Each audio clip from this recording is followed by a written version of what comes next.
Good morning. Where to begin? I think Nick Ferrari this morning, struggling to contain his mirth at the Rwanda scheme, actually sets the tone for the only way to approach it now. If you don't laugh, you'll cry.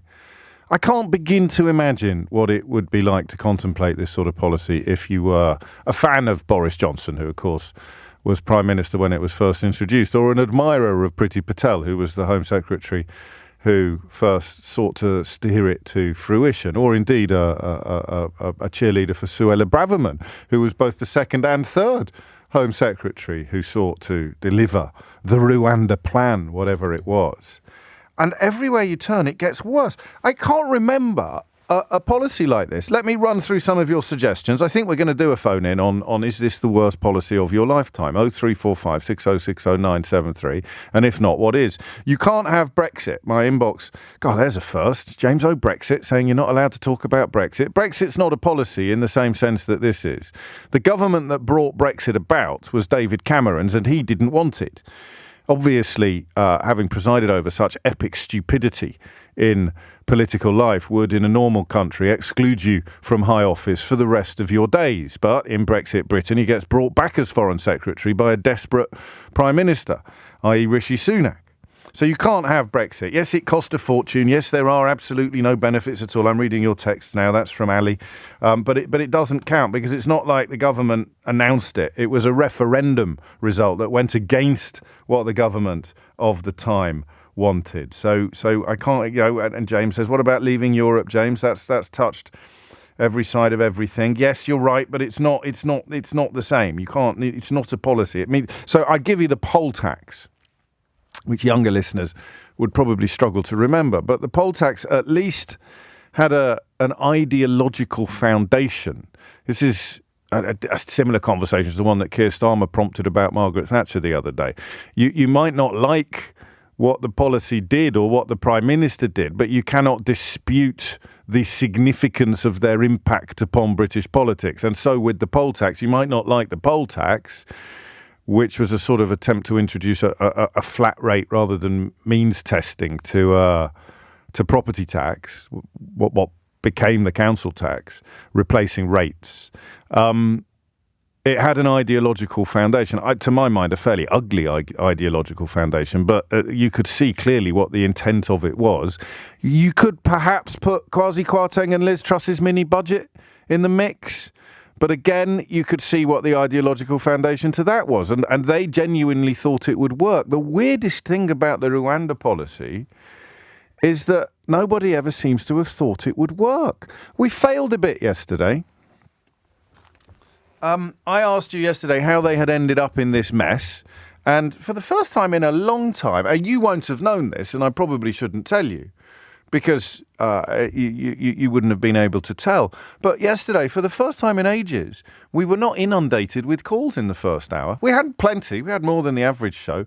But we were not other shows, not this average show, more than the average radio phone-in show. We had way more than that. But we had a little bit less than what we're used to. It didn't quite land. I didn't do my job well. Sometimes, on other radio stations, if the phones don't ring, they start phoning people who've texted in and asking them to come on, because they're so desperate to get the program moving along. So if you do send a text to another radio station, be aware that they might ring you up 5 minutes later and ask you to come on because they're so desperate for calls. Certainly never going to be knocking at that door on this program. But whenever things are a bit slow, and a new producer or an inexperienced or a temporary producer might say, I think we need to do this, or I always say, no, I've not done my job right. I've not done my job well. I've failed this morning. My job is to be interesting enough to make you interested enough to ring in and be interesting.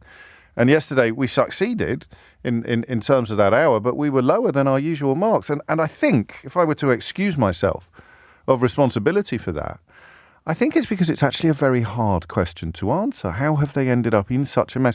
Once you've said because they were trying to appease the mad wing of their own mad party, there's not really that many other places to go. The specifics of yesterday's mess, as opposed to today's mess, which is a slightly different flavoured mess from yesterday's mess, the specifics of yesterday's mess were caused partly by not expecting Rwanda to be more committed to international law than the UK government is. the UK government did not expect Rwanda to be more committed to and cognizant of international law than the UK government is prepared to be and expect. So that would be the specifics of yesterday's mess. But the broader mess, because as soon as you say they're trying to appease the mad wing of their own mad party, you say, yes, but how could they not have realised? Rishi Sunak is supposed to be quite bright. How could they not have realised that this wouldn't work? How have they ended up posting yesterday a frankly extraordinary tweet from the Prime Minister's own account? And I say those words with an air of depression, actually, to be honest with you, because we live here, and however clear-eyed you might be about how awful this government is, it's still the only government we've got for the time being. I don't know if you saw this. They put up is it a meme? It's not a meme, is it? A sort of poster, but on social media. How illegal migrants try and stay, it said. Claiming asylum, blocked. Abuse of modern slavery rules, blocked. And they've sort of mocked up a little, looks like a rubber stamp, blocked. Claims that Rwanda isn't safe, blocked. But that was a Supreme Court ruling. So they're not even being honest when they're being propagandist. Well, I suppose most propagandists aren't honest. So would you celebrate Supreme Court ruling blocked by politicians? I mean, it's kind of like the opposite of democracy. A baby step towards fascism. The risk of being sent on to another country. Blocked. I don't really even understand what that means. And then spurious human rights claims. Blocked. The problem with this, if you haven't seen it, I'm holding it up, actually, for the benefit of people watching this later on YouTube. We don't go out live on YouTube. We go out later in the day on YouTube. You can... Actually, I don't think I've told the producer this. When we play out stuff like PMQs, the camera is often still on me. Or if we play a clip and it caught me on Wednesday, it looked as if I was swearing in the studio. I mean, there's no earthly way I was. It wasn't PMQs, because we'd take that live, wouldn't we? We'd take the feed of PMQs. They'd be watching PMQs on YouTube. But it was Boris Johnson's testimony. So we're taking it. So the audio was playing, but on the YouTube recording, the camera was still on me. And when Johnson used a phrase like mandarinata or something like that to describe, invented a word to describe civil servants, it looked as if I was effing and jeffing away in the studio. But I can, my lords, ladies and gentlemen, I can categorically assure you that I would never, ever F or Jeff in this hallowed space that is an LBC studio. But anyway, next time we do that, will you remind me not to F or Jeff on the camera when I think it's not on me. But it's on me now, so I'm showing you this thing, and it's pathetic. And the thing it doesn't point out, of course, is that they've blocked every attempt to claim asylum, whether it's real or not. They've blocked appeals to modern slavery rules, whether they're real or not. They have blocked claims that Rwanda isn't safe, but the claims come from it's not even a claim, it's a verdict. It's a judgment from the Supreme Court. It's extraordinarily awful, this policy. And I think it might be the most awful policy we've ever seen. So I have two questions for you today. One is an attempt to restore a little bit of the credibility that we lost yesterday by not getting a brilliant answer to this question, which is, and it's not the specifics of today's mess. Today's mess is the money. I don't know if you're aware of this, but it was reported overnight that rather than the £140 million that it was believed to cost, the correct figure is now £300 million. The Home Office admitted last night that another £100 million has already been handed over. So they got 140 million quid up front, right? 140 million quid up front. They've got another 100 million quid since then. And next year they get, wait for it, £50 million. 50 million of your earth pounds. So a grand total of 290 million quid already earmarked or spent, massive majority of it already spent, in return for a Suella Braverman photo opportunity when she did that famous impression of the Wicked Witch of the West from The Wizard of Oz. You remember when she was throwing her head back like Cruella de Vil and cackling at the moon. That is it. That's what we've cost. That photo opportunity of Suella Braverman standing in Rwanda with a couple of nonplussed locals, that cost us £290 million. Suella Braverman, sacked twice as Home Secretary, arguably the most disgraced politician of her generation, and that generation includes Boris Johnson, who's only managed to get chucked out once from the Prime Minister's job. I grant you, he'd been fired from various other positions for various reasons, including making up quotes from his own godfather when he was on the Times newspaper. But in terms of the cabinet, to get sacked twice in disgrace, an extraordinary achievement that never would have happened before, because for someone sacked in the circumstances that she was sacked the first time, there would normally have been no way back. So £290 million. I sound like an auctioneer, don't I? Well, imagine if it was an auction. So here it is. It's up on the wall behind me. Here is a photograph of Suella Braverman at a facility in Rwanda where she claims refugees from this country who have been deported will be housed. Journalists on the ground in Rwanda have found some evidence that actually it's some sort of holiday village, and there's no proof yet that it has actually been allocated to refugee housing. But let's go with let's print the legend. What am I bid? How much would you pay for this photo opportunity for a soon-to-be disgraced British Home Secretary cackling maniacally in Rwanda while promising to be really, really horrible to refugees? Am I bid £10? What? Good Lord, the British government at the back of the room has just come straight in at 290 million quid for a photo opportunity of Suella Braverman. That's 1% of Rwanda's GDP. Did you know that? 1% of Rwanda's GDP, that. I mean, that is an astonishing bit of business for Paul Kagame's administration.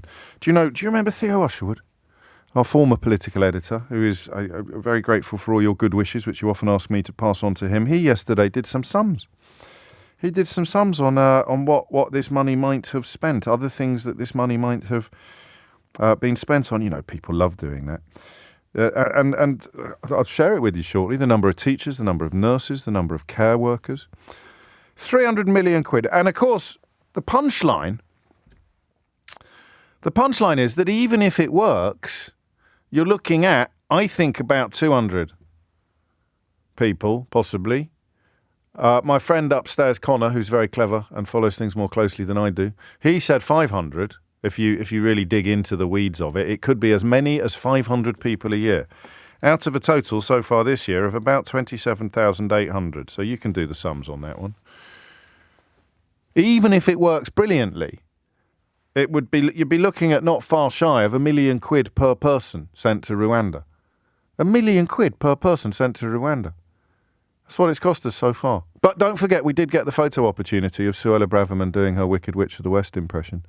So, question number one is this actually the worst self-inflicted injury you can remember a British government ever doing? 0345 6060 973 is the number that you need. Genuine question. I think it is. But you know when they ask you what the best 100 albums of all time are, and the Spice Girls come second, because we're right in the middle of the Spice Girls' heyday.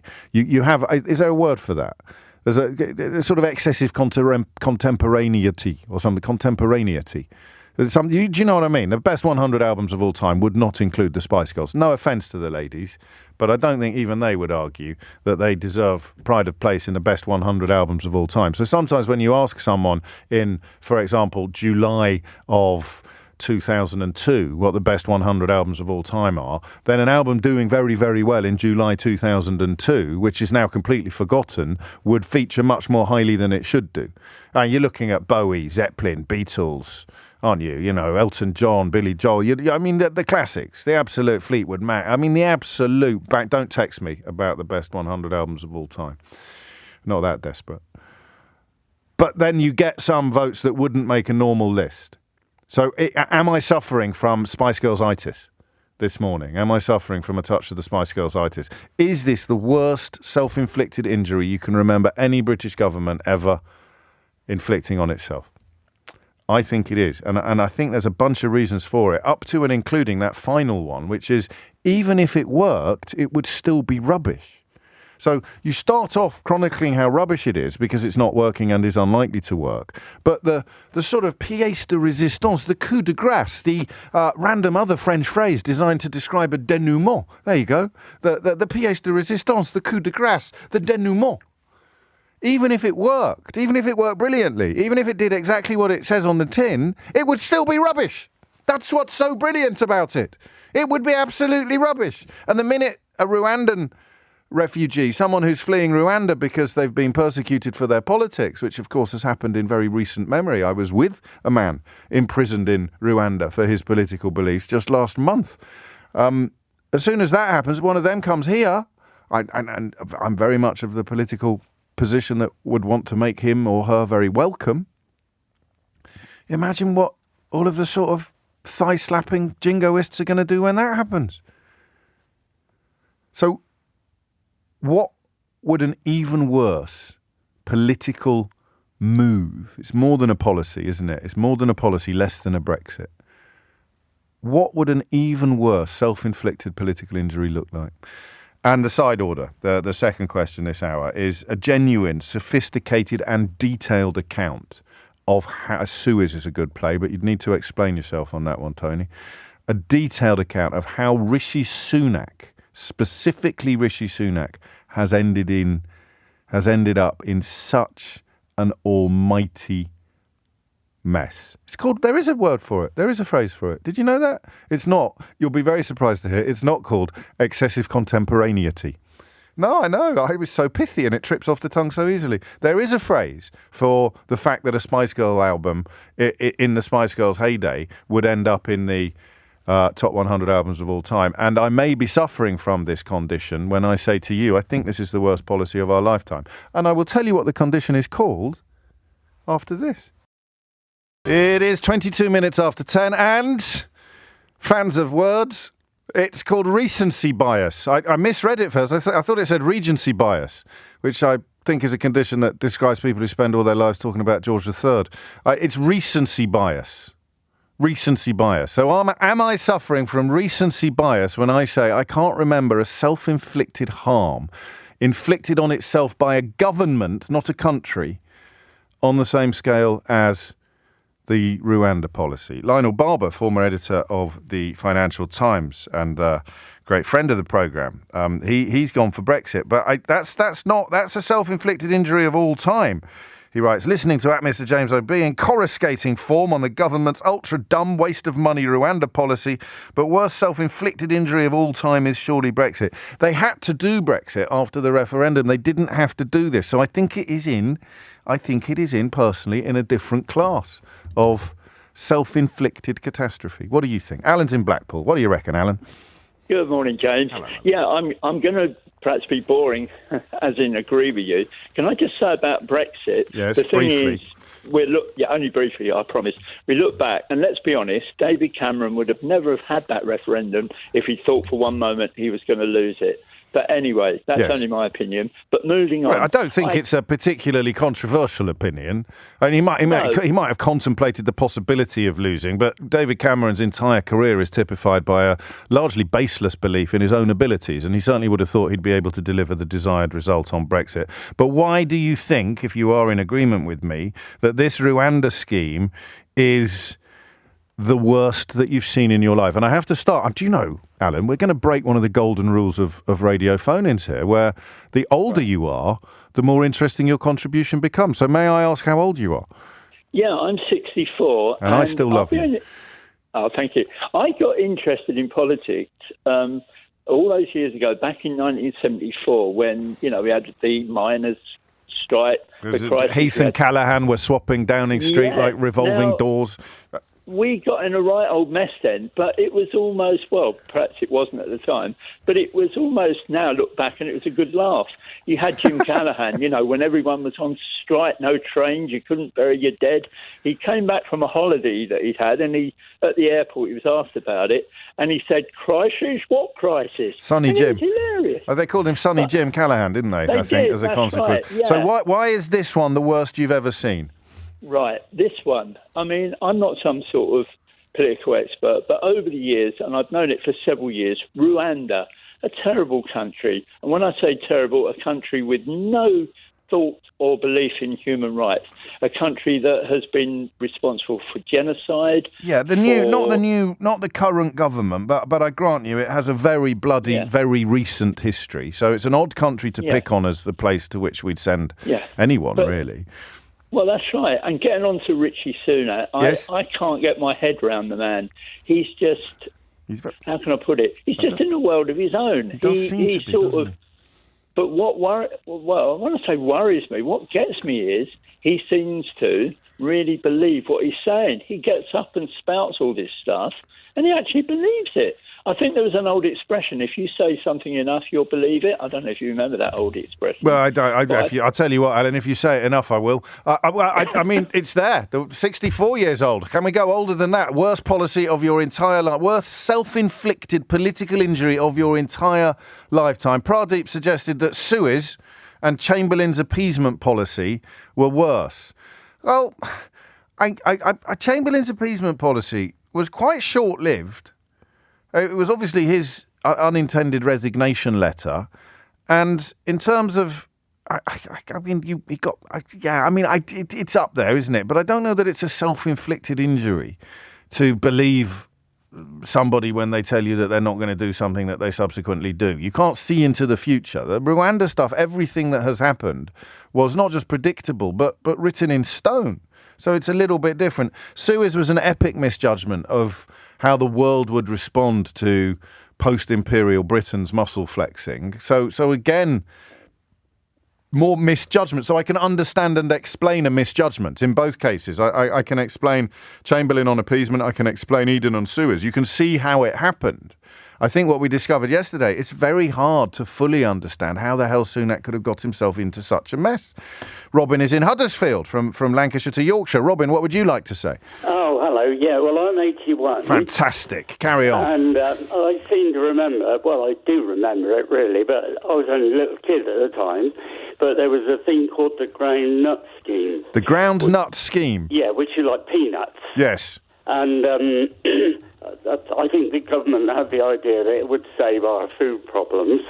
And so we invested millions and millions and millions of pounds in this groundnut scheme, and it was an absolute cock-up. Yes, thank you for moderating your language there at the last. Well, good Lord, it cost the equivalent of one. Guess how much it cost the equivalent of, Robin?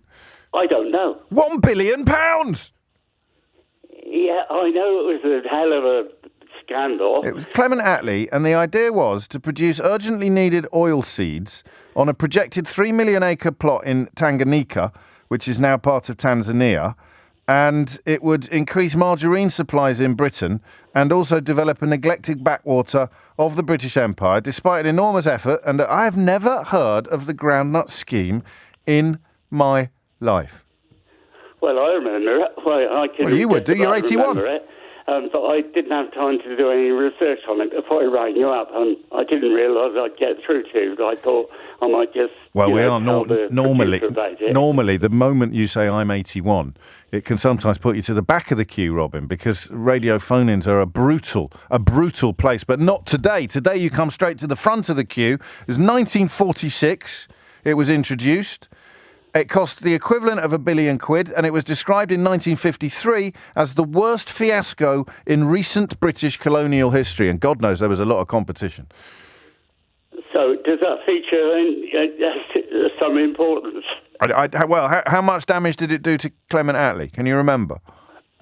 Oh, it did a hell of a lot of damage. Then, of course, we got Churchill back in, didn't we? But was Attlee's failure in the 1950 election... I'm a great fan of Attlee. Oh, I'm a great fan of Attlee, but do we know how big a role the groundnut... It sounds a bit like Groundhog Day. The groundnut scheme played in Attlee's defeat against Churchill in the 1950 election. Well, yeah, I think he went out in 1950 or 51, didn't he? Yeah, he did. Yeah. But I don't know. So it's on the blooming list. Groundnut. It was obviously something that some so-called experts thought was a good idea. 1946 groundnut scheme. John Strachey was the food minister who overlooked the warnings about environment and rainfall. So they were constantly told it rains too much, the environment's unsuitable, communications are inadequate, you're moving too quickly, and all of the predictions of it being awful came true, which puts it very much on the same page as Rishi Sunak's Rwanda scheme. So Clement Attlee's groundnut scheme and Rishi Sunak's Rwanda scheme currently competing for the top spot on the worst self-inflicted policy injury that any government has ever undertaken. What I need to know is how big a role the Tanganyika groundnut scheme played in Clement Attlee's defeat against Churchill in, I think it was 51, actually. I think Robin has corrected me. 10:31 is the time. Thomas Watts has your headlines. It's 10:34. Christine writes, as a retired geography teacher, I remember teaching O-level kids all about the groundnut scheme. You're too young, James. I imagine the syllabus constantly changed and then the GCSE came in. Well, yeah, I mean, it would be in history, though, wouldn't it? 1947, 46 it was conceived, 47 it was introduced, and then in 1951, January 1951, it was completely abandoned. An epic failure. The equivalent, someone writing it for History Today magazine in 2001 described it as the post-war Britain's equivalent of the Millennium Dome. We forgot about that as well. But surely the Rwanda scheme is worse than the Millennium Dome and worse than the Tanganyika groundnut scheme, about which hardly any of us had ever heard until this. That's why I love this job. It's good old Robin in Huddersfield bringing us up to speed with the breaking news on the Tanganyika groundnut scheme. But is the Rishi Sunak Rwanda scheme even worse? And is it even fair to call it the Rishi Sunak Rwanda scheme when, as with almost all of the truly terrible things that have happened to this country since 2016, Boris Johnson's sticky fingerprints are all over it? Caleb is in Eindhoven in the Netherlands. Caleb, what would you like to say? I mean, I'm just in a point where I just don't understand how we've got ourselves into this position, really. As in, he's inherited this policy, yes, and then he's had so many opportunities down the line to get rid of it, yes, when he hasn't. Correct. He's dug himself deeper and deeper. He has. And now when he's asked questions about it in his own press conference, his only answer is, look at Labour, they don't know what to do about it. What is Labour's plan to clear up the mess that we've spent nearly 14 years making? Look, I think Labour have said got a better idea than what the Conservatives do. I don't think they've been particularly clear on policy, but they don't have to be. They're not in power. Exactly. That's what I'm trying to get at. I'm trying to say completely agree. They're not in power. It's not a general election yet. Why would they sort of say everything now so that the Conservatives can come up with concrete reasons why not to do it, or in fact copy them? It's absolutely extraordinary. Here's Labour's plan. This will work. Oh, we'll have that. Caleb, exactly. I don't want to offend you, but you don't sound 81. I'm not 81, so I haven't seen many worse policies. But I'm just like, I think this is the worst in my lifetime. How old are you? That's relevant, isn't I'm it? 18 years old. 18 years old. So you can't even remember the Millennium Dome. I can't. Good but, Lord. I mean, it's just I can't understand. It's just sort of embarrassing to be from the UK and to see this happening with your government and people sort of laughing at us. And by the way, the Netherlands aren't much better with who they've just voted in as their Prime Minister. But still, we're the country with worse policies. We're the country who's sort of just like, even if this works, it's, as you've said, it's a minute amount of this, but the Conservatives, if it works at all, they'll say it's a big win, we finally ship people off to Rwanda. 200 people out of 27,800, yes! It's just ridiculous. And the fact that they now... For 300 million quid. They're going to take credit for it. It costs so much money. And the fact is, it's embarrassing. So when your Dutch friends come up to you and say, what is happening? I nearly did a Steve McLaren there and attempted a Dutch accent. You don't even know who Steve McLaren is, do you, Caleb? I don't. No. It's worth looking up. So he's a football manager that went to Holland to manage. It may even have been Eindhoven that he was managing, actually. And he did this extraordinary thing, Caleb, in interviews where when he was speaking to Dutch journalists in English, he started speaking English in a Dutch accent. And it is worth looking up on YouTube. It's truly hilarious because... I'll look it up. Well, I must have thought that he might make his English more comprehensible to a Dutch person if he spoke English with a Dutch accent. So you think I'm exaggerating. I promise you're going to have a little giggle. You're going to have a proper giggle. But when a Dutch friend comes up to you and asks you, what is this Rwanda policy all about? And resisting the urge to do a Steve McLaren, what do you say? How do you respond? There's just no way of... So firstly, the fact that Labour now are in the position where they're not even going after the completely immoral factors about it. No, that's true. The fact that you're sending people to a country that is actively not safe for refugees or even just political opponents. No, excusez-moi. They've mocked up a rubber stamp with the word blocked on it, and they have stuck that rubber stamp on the claim that Rwanda is not safe. Ergo, Rwanda automatically becomes safe, If they pass a law that says it's safe, it's safe. That's correct. If they pass a law that says a cat's a dog. And don't you forget it. And even if it is safe, which it isn't, it's not effective. It doesn't help anyone, and it costs so much money. So there's not a single metric, which is why when they're interviewed when they're in press conferences, people are asking about them, no one has a response except for the fact that we've put in changes that will help to make it better, and that Yes. the law, we're addressing all the things that the law is going against. I mean, they're not, are they? No, they're not, Even Caleb. Rwanda was saying it's the exact same as it's been before. And yes. the fact is, no one's buying it anymore. Well, that's an interesting No one's buying question. I mean, it's hard, certainly among my audience, to find anybody who's cheering for it. But I don't know whether whether there is somebody somewhere, some backbenchers either like it or don't think it's gone far enough. I think the people that can see this most people that see this as a problem are around other people that are sane enough to see it as a problem. That's like with me with Brexit. Yes. I don't think I talked to a single person who said, oh, yes, the EU's rubbish, I'm going to leave it, because they were all educated enough about what it was. Yes. And then and then obviously you see it happens and you're shocked. Yes. And then the most Googled thing the day after Brexit was, what is the European Union in the UK? Yes, this is very true. That just shows the situation we're living in. People are stupid, and people buy that. No offence to people. Well, but, it's a bit late now. You just called them stupid. You can't. I mean, that's a bit like having a rubber stamp saying no offence. You've just called them stupid. Just sticking a rubber stamp on it saying no offence doesn't mean there was no offence. Okay, if you still think this Rwanda policy is a good one, yes, I'm going to say you are stupid. There you go. You heard it here first. Caleb, don't bother looking it up on YouTube. I'm going to dig it out. I'm going to dig out Steve McLaren speaking English in a Dutch accent to make himself more comprehensible to a Dutch journalist, because it's such a beautiful bit of popular culture history. And it wasn't Eindhoven, it was FC Twente. How do you pronounce it, Caleb? Twente, I think. Twente, FC Twente that he was managing. 10:41 is the time. David is in Hull, an 18-year-old dropping truth bombs all over the studio. David, what would you like to say? Good morning, James. Hello. Well, I'd like to hear a wee bit more positivity regarding illegal immigration. Go on then. The stage is yours. Thank you. Well, I don't actually agree with the Rwanda policy, but there is no alternative, James. I'm married to a lady from Asia. She paid to come here. She's nursing. I've no problem with migration. I think the clue is in the word illegal. No, the clue is in the word asylum or safe route. So if they don't come by the boats, how do they come here? No, James. No, a lot of those economic migrants come in by the boat. But how do you find out whether they are bona fide asylum seekers or not? Well, they have to go through, obviously, be looked at. I mean, at the end of the day... And at the end of that process, of course, they cease to be either legal or illegal. They are either asylum... At the end of the day, if it's illegal, it's illegal. So what's the legal way? The legal way is to get a visa. No, if you're a refugee... You can go to a British embassy. If you're a refugee... No, you can't. Well, yes, you can. No, I promise you can't. If you've come out of Afghanistan or Syria, or if you're fleeing from... We have embassies in Italy. We have embassies in Holland. You can't apply for asylum in... I mean, we can sit here all day, David. Yes. And remember, you're here to provide positivity. We can sit here all day and you can say that all of these people crossing the channel in boats could instead have gone to the embassy in Paris and applied for asylum. And it never becomes true, however many times you say it. Well, we have to do something about it, James. And at the end of the day... so you open up safe routes? Yes.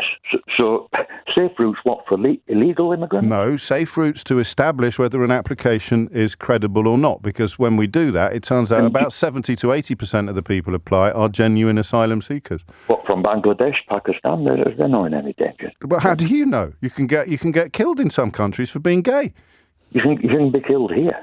Well, we have terrible crime here. Okay. In fact, there was a lad that died here. Yes, if it was against the law to be gay, David, you're now talking about a lad that got stabbed, and you're here to provide positivity. So I'll give you another chance. I'll give you another chance to provide some positivity that you wanted. Well, at the end of the day, I don't see that this government has another alternative from the Rwanda policy. And I think earlier on you mentioned... But it doesn't work. It's got a different government now. How do you know it doesn't work? How many people have we sent to Rwanda? We haven't sent any yet. Well, that's how I know it doesn't work. But if we get the policy through and we block certain... At the end of the day, we have lawyers here. Yes, and they've said it's illegal. Who pays for these lawyers? The taxpayers. They're making good hay out the government has spent 300 million. The government has spent 300 million pounds of your money on lawyers. It hasn't. Not yet. I believe it spent 140, and I believe there's another 100 million. No, £3 million on lawyers fighting the law. And you know what happens when you fought the law, David? No, the law bottom won. line is we need obviously amendments in law so it can deal with that situation. There's no problem with legal migration. No, you It's keep the coming back to illegal that, and I'm migration. still waiting for the positivity. Well, the other thing is, you're going about Brexit, and I feel quite offended. No, we're not because talking that was about a Brexit democratic today. vote. Yes. And yes, but that came about because the people of Britain wanted sovereignty. They wanted to choose. No, it didn't. It came about because people of Britain wanted to take back control, and they That's wanted correct. to reduce immigration, and they wanted to improve the cost of living. So how's that working out for you, David, in Hull? Well, Let's go through it with the one by current- one. with the What's the government, current to be immigration honest figure? there's immigration figure this year. Yeah. It's about 760,000. And what was it before Brexit? Oh, I'll guarantee it was lower than that. Yes. Correct. So that didn't work. But How's we the cost? didn't- How's the cost of living working out for You you? can't tie that to Brexit. Of course you look can. at That's what you happened- voted for. No. And now you're Pakistan offended is- that people think you're stupid. No. So what's the biggest Pakistan- benefit you got? Pakistan is a country who's in. I mean, I think it's going for its 23rd bailout, if I'm not mistaken. Sorry, what are And you at the end talking of- about now? Pakistan? That's correct. We have illegal migrants coming from Pakistan. But how you wanted to talk about Brexit? No. Yes. Brexit was brought up- no, it was mentioned by your other callers. Yes, it was mentioned by you a it as minute well. ago. You said you keep going Yes, on about but Brexit, and you you were going to said- say something interesting. What was it? The interesting thing about Brexit, Yeah. that was a democratic vote. Yes, for. We really wanted. Well, there was a lot of Labour voters. So what's the voted for biggest? Brexit. What's the biggest win for you? What's been the biggest improvement to your life since you voted for Brexit, as a consequence of I Brexit? didn't vote for Brexit. Rubbish. Sorry, Rubbish. James. That David. You shouldn't. No, James. Listen. No, I am didn't listening, vote for David. Brexit. Well, I didn't think you vote. did. I didn't vote. You didn't vote at all. No, I didn't. Okay. It's a long story, James, which I couldn't really explain. I had to leave. Me and my family had to leave Scotland. We were witnessing an HMRC case. We came down to Hull here. We've gone through the system. It's been an absolute nightmare. What's the worst policy of your life that a government has introduced? The worst policy of my life that the government introduced. I think there's been many. I haven't seen many positive. To be perfectly you were honest supposed with to be you, providing positivity. I wrote to Gordon Brown in 2008. Sorry, I mentioned mate. to him. I mentioned to him we needed a national house building program. Okay. Actually, Listen, I don't want to sound. Okay. You've put me in a very uncomfortable position, David. It's 10:47. I've got to go to a break. What? Can you remember why you rang in? Yes, because Go I was on. offended by what I was offended by your broadcast, and you seem to be very. But what were you offended by? Well, you seem to go on about the migration. There's illegal We're migration. talking and about illegal- Rwanda failing, and so what did you ring in Where to do you say? The send question them? is, what's the worst policy that you've witnessed in your life, or how did Rishi Sunak get into such a mess over this particular policy? I'm not a supporter of Sunak. No, but what did you ring in for? I rang him because I was offended. Basically, I'm listening Right. to this all the time. There's no positivity. No, but It you would were be going to better- bring, it'd be you were better going to played. provide some positivity. Exactly. Where would you send these migrants, the illegal migrants that shouldn't be here? Where would you send them? Well, I to? don't know that they shouldn't be here until their asylum process has been, Well, let's say the application has been Let's say processed. the process. And Well, then there have been some you can send process. them back to their country of origin, and we No, could do that can't, under the because- Dublin no, we Convention. can't. No, could, we can't. Well, we can. There have been No, there's we can. There's many have been refused visas. They're still here illegally. Yes, and but can't we are deport them. legally entitled to remove these people. No. Yes, You can't Dave. do something David, why are illegal. we having a phone in from 1974? James, David. when did you ever hear of anyone doing anything illegal and then that becoming legal? Well, Rishi Surely Sunak if did it it's yesterday. illegal, Rishi Sunak did it yesterday.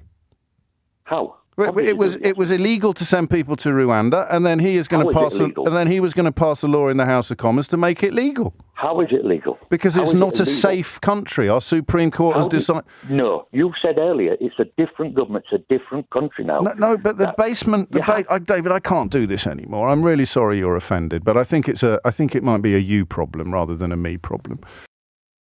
10:52 is the time. How dare you accuse me of going soft, Luke? That's outrageous.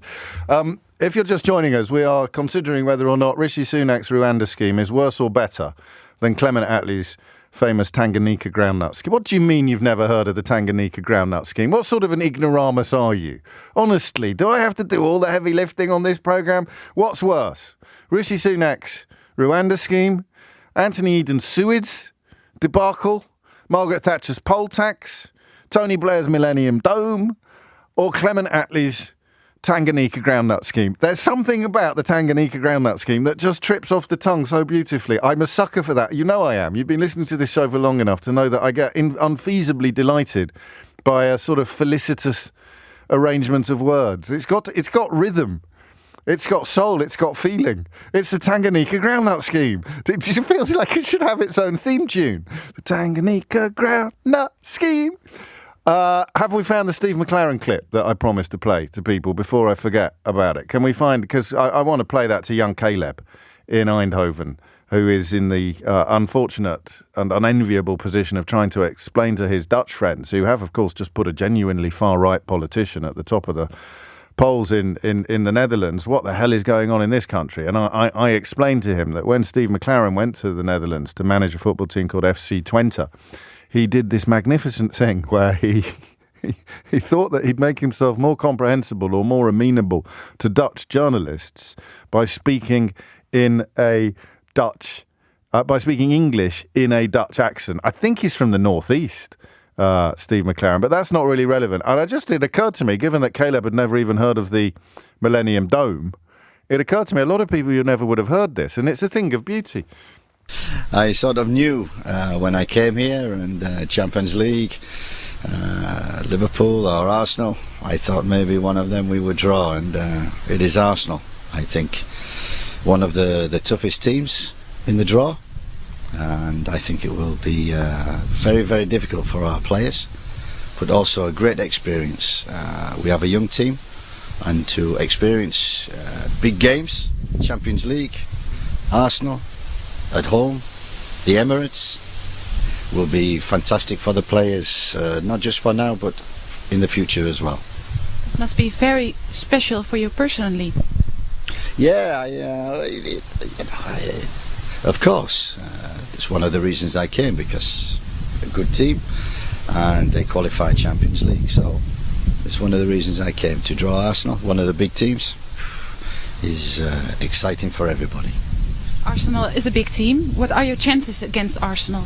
I say, I think we are not just what you call underdogs, but massive underdogs. I think there is no expectations for what do you call underdogs? So, go on. everything is there for a surprise. We have nothing to lose, so we go into the game. But he's not just changing his accent, is he? He's speaking English as if it's new to him. You know English football by heart. I do. We know the team very well, and Arsenal very well. So it is nothing new. And I think the players, they know all the Arsenal players, and there we go. I'm not going to play Joey Barton doing French. Life's too short. No, I won't. Get lost, Ryan, in Wigan. I'm in charge. It will be good for our players to play against that quality, because anything after that may be a little easier. Yeah, you have a very talented group, but they don't have a lot of experience in big European games. Is that going to be a problem? We will see on the night. Some people, they grow with the experience, and I hope the players will take. How you say underdogs? He's talking to a Dutch journalist, and he says, how you say anyway, I love it. No offence to Steve McLaren. I just think that's a thing of beauty. Jessica's in Sherburn in North Yorkshire. Jessica, how you say underdogs? Underdogs? Underdogs. How do I say it? Underdogs. Underdogs. Thank you. Underdog? Underdogs. What did you ring in to say? Is this the worst policy of your lifetime, and how did we end up in this situation? If I'm honest, I've just been saying to your producer, yes. I was watching a clip of Rishi last night, and I don't think he's convinced by it either. No. And he was trying to, I think he was trying to be a bit cocky, a bit cool, and was like, well, what else are we going to do, you know? But then he looked back at his podium, and I don't know if you've heard the phrase, tell your face that. Yes. His face. Oh, I haven't. I've never heard the phrase "tell your face that." So this is what you say to someone who's being unconvincing. Yeah, he was saying one thing, but he couldn't have looked less confident if he tried. And I was watching it, and I was like, "All right, then tell your face that." I just don't think he has any confidence in it at all.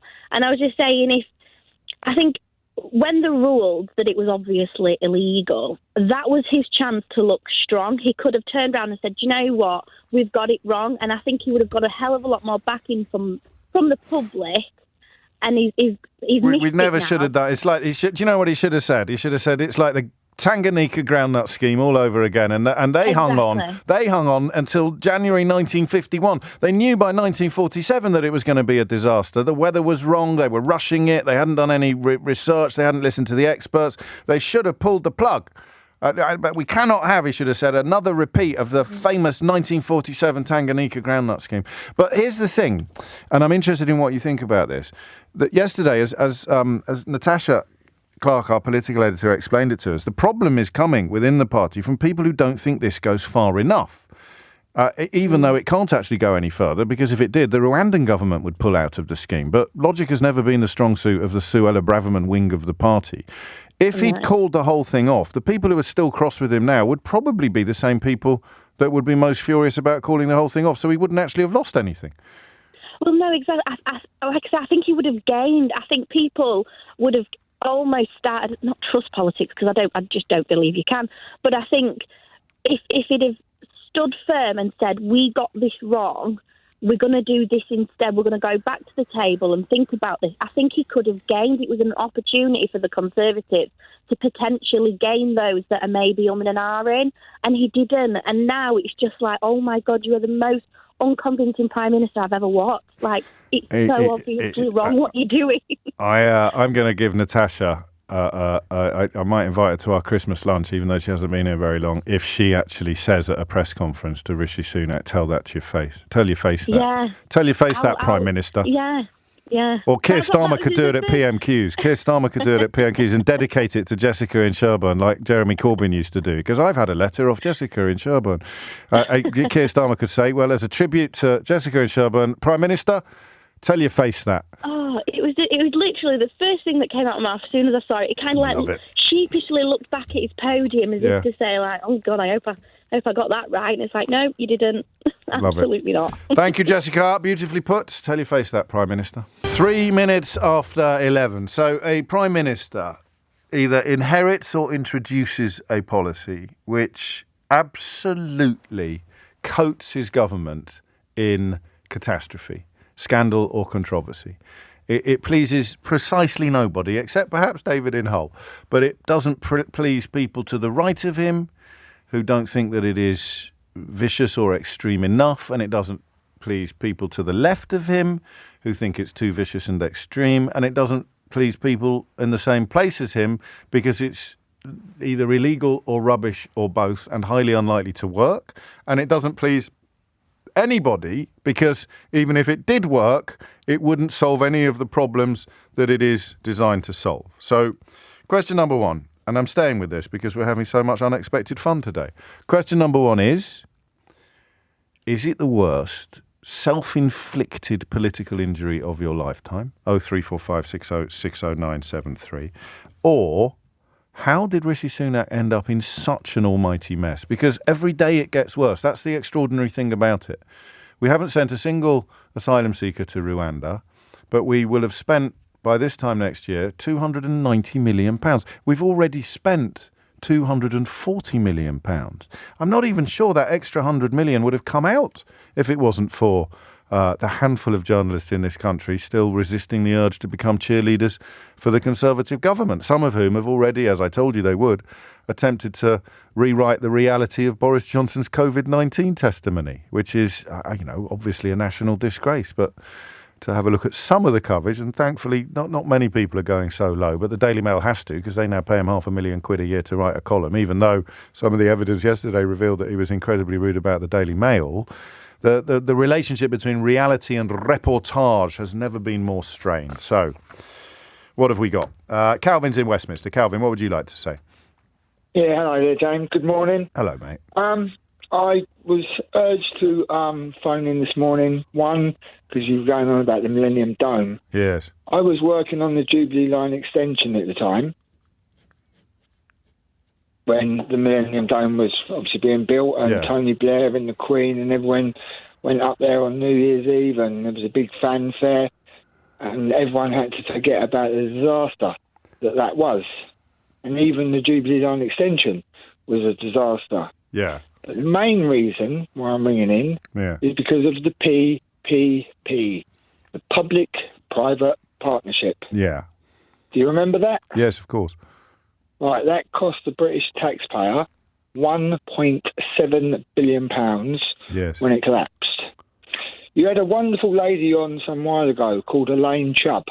I'm going to have to steer you back to the concept of a self-inflicted political injury. So, PPP was brought in by John Major's government in '92, and then it exploded under Labour starting from '97. After which they won 2 more general elections. So, just talk me through how it gets filed under self-inflicted injury on a political personality or party. Right, Ken Livingstone obviously tried to fight that. He fought a court case that cost the taxpayer, again, £10 million against Gordon Brown. Yeah, but remember they won 2 more elections after it came in. So that's my point, because the British public didn't bat an eyelid. So it wasn't really a self-inflicted injury then, was it? Well, it should have been. Yeah, I know it should have. I mean, it should have been, but it isn't. So it doesn't really. One of your callers quite rightly. I agree with him. To be perfectly honest with you, some people in this country are stupid, or they're just not educated enough on the matters of government and what actually happens, because that was a disaster. Look at the transport system in this country. Even as I say, I worked on the Jubilee Line extension that overran, and it overcost to about 300 million, I believe. Yeah, we could pick, I mean, HS2 as well. We can pick loads of things that cost a lot of money. That's why I don't think you've quite grasped the rules of the game this morning, Calvin. So the 1947 Tanganyika groundnut scheme, something that was just ridiculous in every imaginable way. I can explain why PPP happened. It takes public expenditure off the books. It encourages private sectors to invest. Inevitably, when government gets into bed with the private sector, they ended up getting rinsed. But it's easy to understand how it happened, and I can understand both the ideological and economic basis for it and the reasons for its failure. Can you explain to me how Rishi Sunak has ended up in such an almighty mess over Rwanda? Because that's kind of the phone-in that the rest of us are having today. Because his party's split up into different segments like the rest of this country. Yeah, that doesn't really work as an answer, though, does it? Because I mean, that bit would still be true even if he hadn't done it. So how has he ended up in such a deep hole on this particular policy? Because they haven't got a clue of what they're doing. Well, I mean, you can have that, but but they obviously do, because he keeps he keeps saying it's good, or he's going to do this, or he's going to ban that, or block this, or do the other, and they like it and they don't. And right. He said right about 400 times yesterday. So, I mean, listen, I'll put PPP on the list, but for the reasons that I've explained, it doesn't really fit the parameters of this morning's challenge. In the way that, for example, Sue is, I think, a proper contender, but going to take some beating for the Tanganyika groundnut scheme, which cost us the equivalent of £1 billion and did precisely nothing, and also drips with a sort of post-colonial arrogance in the way that perhaps the Rwanda scheme does as well. But thank you, Calvin. 10 minutes after 11 is the time. Ben's in Brighton. Ben, what's going on? Oh, thank you so much for taking my call. I would like to say that all the other schemes that your callers have mentioned have probably been done in good faith to try and kind of improve both the lives of Africans and the lives of British people. Even the poll tax was in good faith, probably? No, I think it was trying to... I mean, look, I loathed it, but I think it was trying to kind of do something about local taxation, which everybody admits was a disaster. No, I actually agree with you. You and I could explain it in a way that didn't sound bonkers. It might have sounded unjust, or it might have sounded unfair, but it wouldn't have sounded absolutely, I can't say the word on the radio, but the stuff that comes out of bats' bums. I do think that what's happened with this is interesting, because I think that they're trying to square an impossible circle. Yes. They absolutely know that Britain needs more immigration, and they know that a core constituent of their membership and their voting public need to care deeply about immigration. So what they're going to try and do is pretend that deporting 200 people at a cost of almost £1/3 billion to the country, somehow absolves them of the responsibility of now having a total immigration figure of 1.3 million annually, 757,000 net, but 1.3 million annually. This somehow excuses them of that responsibility. Now, I frankly think we need more immigration, not less, but more. Yes. But possibly a little bit me. better managed. I mean, there's teachers today have been added to the list of professions that simply can't be filled. An unprecedented shortage of secondary school teachers. We can add that to hospitality, health, social care, veterinary area, you name it. I mean, we're going to have to fill these jobs somehow, and it's going to take 20 years. To fill them from within. So I'm inclined to agree with you, although I think that if there was an honesty about the necessity of it, then we could start with the transparency of how it actually works. So where do you rank this policy in the sort of pantheon of self-inflicted political injuries? Is it among the worst? Is it the worst, or is it? Are we suffering from recency bias? 2,500 years ago, I think Caligula made his senator his horse a senator. I don't know that. I think that might be apocryphal. And also, so we can't even go 2,500 years back. I don't know that Caligula's position would have been particularly affected, given the constitutional makeup of Imperial Rome. I don't know that it would have been particularly affected if he had promoted his horse to the Senate. I don't think it would have done him as much damage as Rishi Sunak's Rwanda scheme, Ben. Oh, my Lord. Okay, on that bombshell, James, yes. Have a wonderful day and a wonderful weekend. I shall do my best. The same to you. Absolutely. 13 minutes after 11 is the time. And mind how you go down in Brighton. I saw Jane Horrocks, the superb actress, sustained a very unpleasant injury after coming off her bicycle, and everyone in A&E, or lots of people in A&E I read, were blaming it upon Brighton Council's failure to grit the roads properly. They'd all had mishaps on black ice. See that? Look at that hyper-local service there on a national radio station. Richard's in Streatham. Richard, what have you got? Oh, there. This is I'm 67, so this is quite a long time ago, and yes. I do remember writing an essay on it in my geography A-level. Go on. It's the Great Lime Scandal. Lime Scandal. I know, it was very obscure, isn't it? What year was that? It lasted from the late 1930s all the way up to the 1950s. And was it a self-inflicted political injury? Yes. In as much it was government policy to try to encourage lime production. Are you yanking my chain, Richard? No, I'm not. I've got a book here, okay, page 193, Welsh Follies, Secret Stories and Scandals by a guy called Graham Watkins. Okay. But I do remember doing an essay for this on mineral extraction in Wales, and I came across it, so my teacher gave me a really good score. So they were going to turn parts of Wales into lime orchards? Well, not far off. What was happening was the government was subsidising limestone quarries to produce lime to try to encourage production. So we're not talking about the citrus fruits then? No. All right. So I went off on a bit of a tangent there. Oh, I see. Right, I get you now. I thought you were doing a deliberate pun. No, I really wasn't. I was struggling to understand what was going on, if I'm completely honest with you. Right. So the great limestone scandal of the 1930s involved.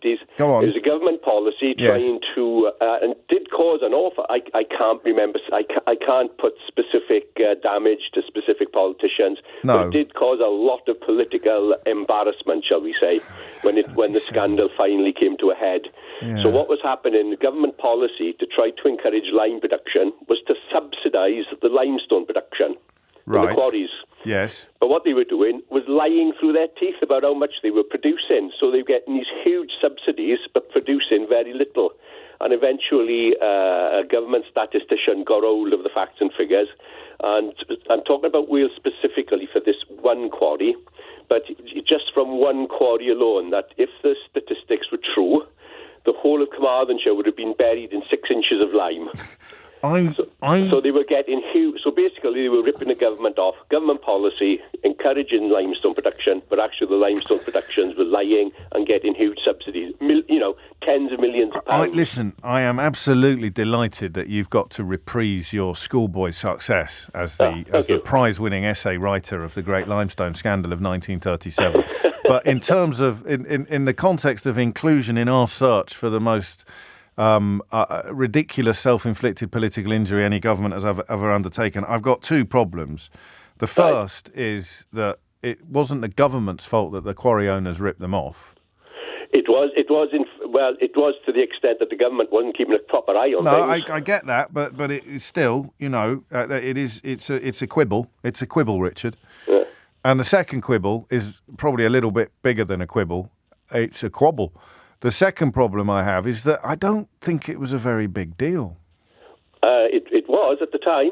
Well, you say that. Well, you weren't alive. I wasn't alive. You read about it in one book. It only got one page in that whole book. Well, I was born in 1956. So yeah, but if it was as big a deal as you suggest... The subsidies went on until the 1970s. There isn't even a Wikipedia page about it. I know. I've looked. Yeah. I've looked. That just shows how... what? Well, it's obscure, but it certainly happened, and it caused a lot of political embarrassment, and it cost the country a huge amount of money. How much?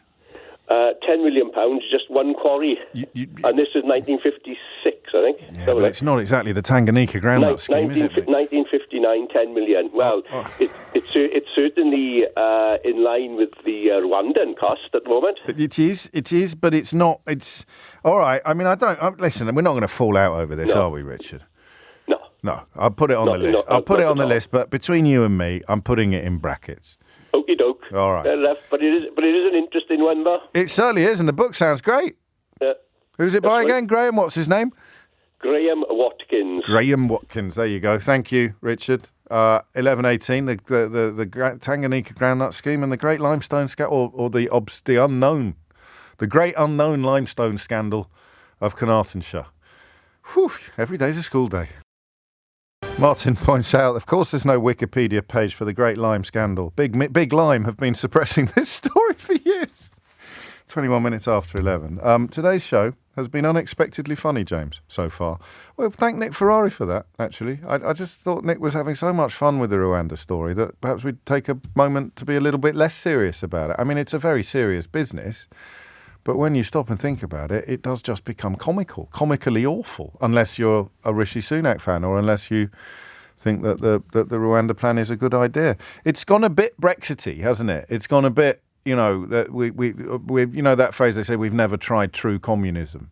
Therefore, you cannot conclude that communism is a bad idea because it's never actually been properly implemented. Mao Zedong didn't do true communism. Joseph Stalin didn't do proper communism. Pol Pot didn't do proper communism. We could still have a go. No one's actually taken Marx's teachings and given them Marx and Engels' teachings and given it a proper run. You've got that with Brexit. There is a great Brexit out there, brilliant Brexit, just goes to a different school. If only people had believed more. If only it wasn't for you pesky Remainers. If only we'd grasped the opportunities it presented us. Please don't ask me what the opportunities are. But if only we'd grasped the opportunities that Brexit presented us. That'll be Farage's next stick when he comes home from the jungle. It'll be, we had all of these wonderful things we could have done and we didn't do them. Just don't ask what they are. That's how it's always worked. And I think Rwanda looks a little bit like that from the right of Rishi Sunak to the sort of really crazy corners of the Commons where Suella Braverman sits with Mark Francois and the rest of them. So it could have been brilliant, this, if only we'd gone further, even though the Rwandan government have made it absolutely clear that if you go any further, we're out. We're keeping the money, by the way, because there's nothing in the contract that says we have to disobey international law, even if you've pretended that you're not disobeying international law by passing legislation in the United Kingdom to say that a place adjudged unsafe by your own Supreme Court is actually safe. On we go. But I would like to, I mentioned that nice comment about the show being unexpectedly funny. I would like to remind you of the seriousness of the second question that we're asking this morning, which is a genuine inquiry into how Sunak has ended up in such a mess.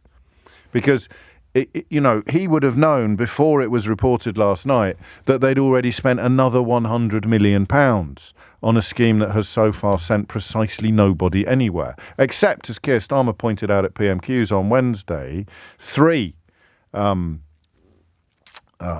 Secretaries, 4 if you count Suella Braverman twice, 4 Home Secretaries have now gone to Rwanda and been photographed signing documents. That's it, and that's cost us £290 million. when he became Prime Minister, he would have known that this was a really silly policy that was unlikely to be workable, because that is what all of the legal advice was telling him. That was, £3 million worth of court battles later, the legal advice turned out to be correct. You're not allowed to do it. They buried the limestone story, is a text that just came in, which I think deserves at least an honourable mention in Dispatches. Well played. They buried the limestone story. So why, if he'd knocked it on the head at the outset and told Suella Braverman to come up with something that worked, I think that might have been better politics from his point of view, don't you? So look, forget about Rwanda. Our advice is, but then all the headbangers say, well, we must abolish the courts.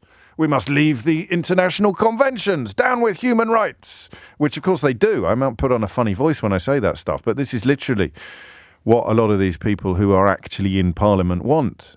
Forget about judges. Leave international conventions. Down with, NATO. Down with the European courts. Down with the frameworks put in place by people like Winston Churchill, well, not like Winston Churchill, by people including Winston Churchill, to safeguard continental Europe against ever falling into Nissan warfare again. But hey-ho, who are you going to trust? Seriously, when push comes to shove, the vision of Winston Churchill or the intellectual acuity of Marc Francois? It's no contest. Francois all day long. So he could have done that. He could have said, look, Rwanda's a dead duck. I wish it wasn't. I wish it were. But we've got to find a third country that's safe. That's all they had to do. But, of course, the minute they start looking for a third country that's safe, they're probably looking at a country that has got its own issues with immigration or has got its own priorities to address. So it is pushed into a position where it needs to go to countries or to a country that is not really fit for the job. And then they just have to cross their fingers. And when it turns out that it wasn't fit for the job, they have to sort of pretend that it could be. And that's where we are now. Marcus Chown, the science writer who often rings the programme, makes an excellent point. He says Rwanda knows how desperate Sunak is. He actually made this point before news of the £100 million broke. This is from December the 6th. So this is just before the story broke overnight. He says Rwanda knows how desperate Sunak is to get the Rwanda scheme running. Rwanda is in a strong position while Sunak is in a weak position. It does not take a genius to guess that Rwanda can exploit this to get loads more money. How much more money has Sunak secretly promised? Asked Marcus Chown yesterday evening. And then, of course, he woke up, I beg your pardon, on Wednesday evening. And then, of course, he woke up on Friday morning to discover that £100 million on top of the £140 million for zero refugees had already gone. So Rwanda laughing, if you like, all the way to the bank. Claire's in Dartford. Is it the worst policy of your lifetime, Claire? Apart from selling the water. Yeah, but that's not a self-inflicted injury, is it? Because at the time that was a popular policy. Lots of people voted for Margaret Thatcher after the privatisation because they'd made a few quid. But then HS2. Well, what's the injury? Calling it or abolishing it? Well, the theory of it was okay, but the practice of it was all wrong. It hasn't damaged the government, though. No, but now they've cancelled it. It is just a nightmare. But no one's holding that. I mean, that's not going to come back and bite them on the bum every week, is it, in the way that the Rwanda policy is? No, this is true. But the Tanganyika groundnut scheme. That is bad. Yeah, that's awful. But do you remember it? Do you remember it, Claire? No, I'm not old enough. I'm sorry. That's very ungallant of me. What a rude question. I do apologise. I'm not old enough yet. No. I feel it. Well, no, you'll never be old enough to remember. It doesn't matter how old you get, Claire. You're never going to remember the Tanganyika groundnut scheme. But Attlee's saving grace was that he did build homes for heroes. He did. And well, that's why I think that, fascinating though the Tanganyika groundnut scheme is, I don't think it was that big a factor in the 1951 election. I could be wrong. No, I don't think so either. So that doesn't... The food was important after the war, post-war. So how has Rishi Sunak ended up in such an almighty mess on Rwanda? Because he just he's got money, so money's of no value to him. Yeah. So he doesn't care how much he's throwing at it. You know, yeah. You see, so there's no concept there that's like, he doesn't lose change in my pocket. I'd make him pay it himself. He should. He should, shouldn't he? He should. He can afford it. He's good for it. Yeah, I said to your producer, you have so many people going on about, all these people coming over here, claiming benefits and sitting there, which isn't true. No, I know. Which isn't true, and people are sick and tired of it. I've got nothing against people coming here. We need people. Why do you hate British values, Claire? Why do I hate British values? That's what Rishi Sunak would say, because when he makes all of these announcements about clamping down on this and banning that and blocking the other, he claims he speaks for the British people.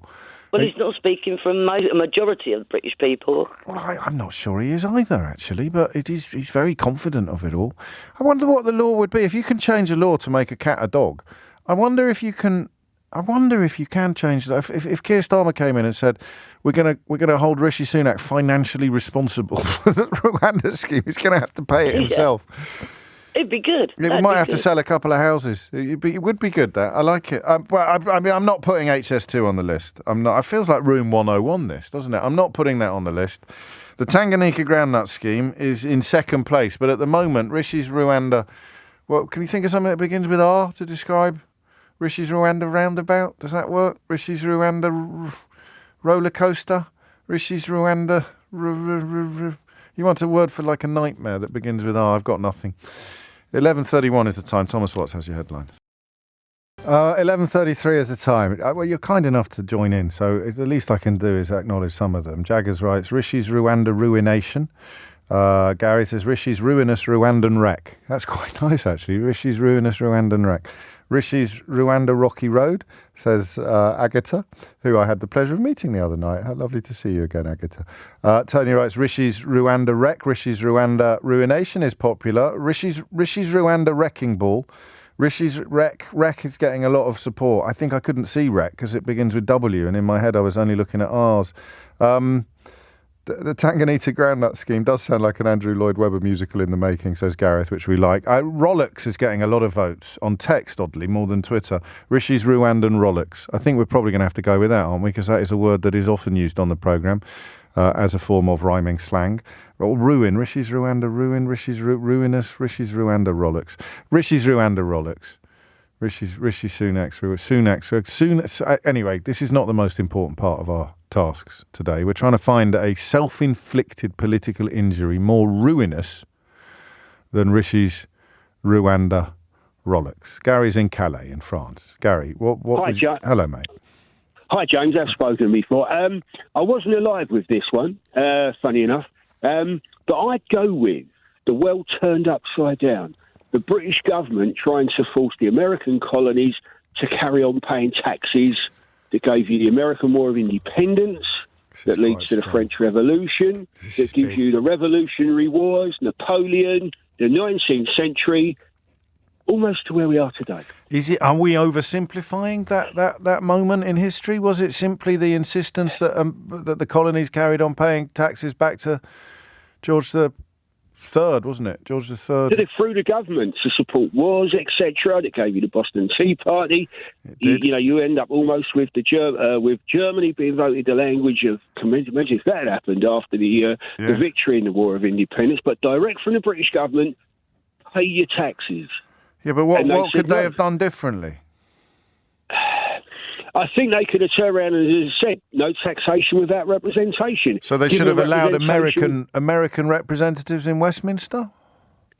Well, haven't we got that all of a sudden that we've got representatives from Scotland in Parliament? Yeah, I mean, America's a little bit further away, but a little bit further away than it was then. I hear you. Well, no, it's still as far away now as it was then. It hasn't moved. I mean, unless you're going to get talking about tectonic plates or something like that, and I don't think we need any of that at this point in proceedings. No.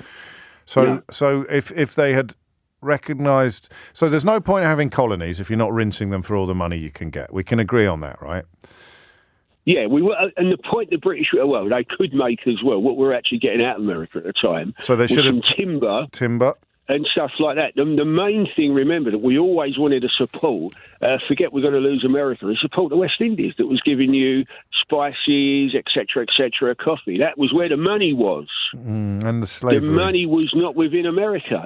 Exactly. Yeah. So I mean, you've I'd say it's probably the best play so far. Certainly the best play since the Tanganyika groundnut scheme. I can't even say it anymore. The Tanganyika groundnut scheme. It's Funny bigger you than mentioning that. Oh yeah. Because when I was an apprentice back in the 70s, my Sparks was shop steward. Oh yeah. So the conversations at lunchtime, we're up in Fleet Street at the Daily Express in the canteen. Yes. Gosh. And Suez would be mentioned, lads would come in. The weird thing was, when anyone mentioned the groundnut scheme, everyone fell about laughing. It was a byword, was it, for political comedy? Yeah, I'm talking 74, 30 years 75. later. 30 years later. And then now the first reference of it, apparently, even at the time, there's a British film called Best Days of Our Lives. Oh, yeah. Alistair Sim. And the last scene where they're walking along the train station, Margaret Rutherford says to him, "My brother is becoming involved in a scheme in Africa to do with groundnuts." And even at the time they were going, "This is mad." And everyone would have known that that's what it was about. It was like a joke. It was a punchline at the end of the film. It was the last line in the film, Best Days of Our Lives, Alistair C., Margaret Rutherford, they're walking along the platform. It was the forerunner of St. Trinian's movies, apparently. And they turned around and he said, "What are we going to do now? We've both got the sack." And Alistair Sim's the headmaster. She's the headmistress. She said, "Don't worry, my brother is running this scheme, etc., in Africa." And we're going to go out there. And that was the punchline, is it? They're off to do that. I love it. Crikey. Yes. While you're on, how has he ended up in such a mess on this one, do you think, Gary? Obstinacy, stupidity, cannot see the wood for the trees. He's going with it. He's so far down. What else can he do? And he's in a hole, and he can't get out of it.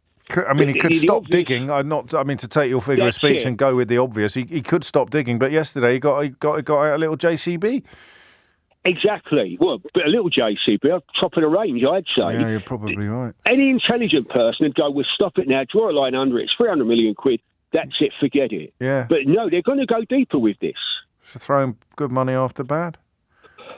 Deeper Don't and deeper. reinforce failure. Don't reinforce failure. I like that. I like obstinacy and stupidity. It's a lethal combination, isn't it? And it's hard to come up with a more complicated analysis of. You've got the people to the right of him still complaining that it's not gone far enough, even as Rwanda has explained why they can't. But yeah, I mean, what would have happened if he just said no? I suppose that whatever the party that that Tice fellow leads, I can never remember which one is the lad from Lewis who didn't play Lewis and which one is Farage's sort of butler, but reform or reclaim or what one of them would hoover up all the potential Tory votes from people who don't really understand anything but hate immigration. Thank you, Gary. Matt's in Lincoln. Matt, what do you reckon? I'm with you 100% on Sunak's obstinacy, like the last guy just said. He was good, but your last lady that rang in got it part right, as did yourself when she said water. Go on. The water, electric, gas, steelwork, everything she hived off, including council houses, she got away with because it was making people a little bit better off. But that's why we can't chalk it up as a self-inflicted political injury. It might have been bad for the country, but it was good for the government that brought it in.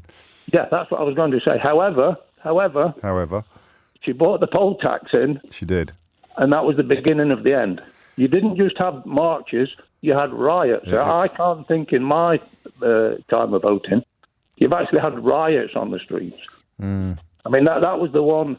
Ultimately, Geoffrey Howe made his speech. I think that was more to do with Europe, actually. Yes, it was. I mean, 1990, they were still in power for another 7 years after the poll tax was introduced, you know. Yes, but not her. Her credibility had gone after that. I mean, she was making people money, albeit short term, on the shares. Yes. Because as soon as they got to a good level, they sold them off. I mean, I think 70% had been sold on within a year or 2 years. Yes. As the council homes, she sold 1.2 million, and people loved it. But as soon as she hit, I mean, you only had to hit a married couple, and you've doubled her tax. Yeah. She doubled her tax. It was a very bizarre piece of legislation. A single flat rate per capita tax on every adult. Unbelievable. Set by the local authority. So could you imagine bringing that in now? No. Well, Liz Truss probably would have tried. Liz Truss would have had a go. But you can see, I mean, the reasoning behind it, the abolition of the rating system based on a kind of like estimated rental value of a house. I mean, we kind of went back to that in a way with the council tax. That wanting to sort of, it was about taking the power of raising these revenues away from, I think, local authorities, which were often Labour run, and bringing them back under Tory control at central government. So there was a rationale behind it, wasn't there? But if you had two children that were still at home over the age of 18, she's quadrupled. One tax was 4 taxes. I mean, people didn't believe. They didn't. I don't think it's a little bit like the bedroom tax. But if you were an old age pensioner living on your own, then your payment would have gone down actually. And the idea was that each person pays it, but no one ever separated it from the household issue, did they? So that's why they called it a poll tax. Everyone with a vote pays this fee, but it was replacing a fee that was paid per household. So. It was. I mean, the Tories hung on, as Stephen in Sheffield points out, but Thatcher did not. So we're gonna. I'm glad. I mean, I'm surprised that we've got. She didn't make that 9 years. She didn't. You're absolutely right. Thankfully, and that's another reason. By the way, that's another reason. I've been voting Labour for 49 years. Starmer finished me last week. If he thinks Thatcher's the way to go with her sense of purpose, right? I'm going to come here. He's going to lose her. No, I respect that, but did you read the article? No, I read the salient points. You didn't. And as soon as you didn't read the salient points. That Thatcher is the way to go. No, he didn't say. He didn't say that, Matt. I promise you. Tell me what you think he said. I'm going on headlines. Yeah, well, never go on headlines. Go on detail. Go on what he actually said. I'm quite happy. Go on then. Yeah, all he said was that she belongs on a list with Clement Attlee and Tony Blair as a Prime Minister who made impactful change to the country without actually passing judgment on whether the changes were largely good or largely bad.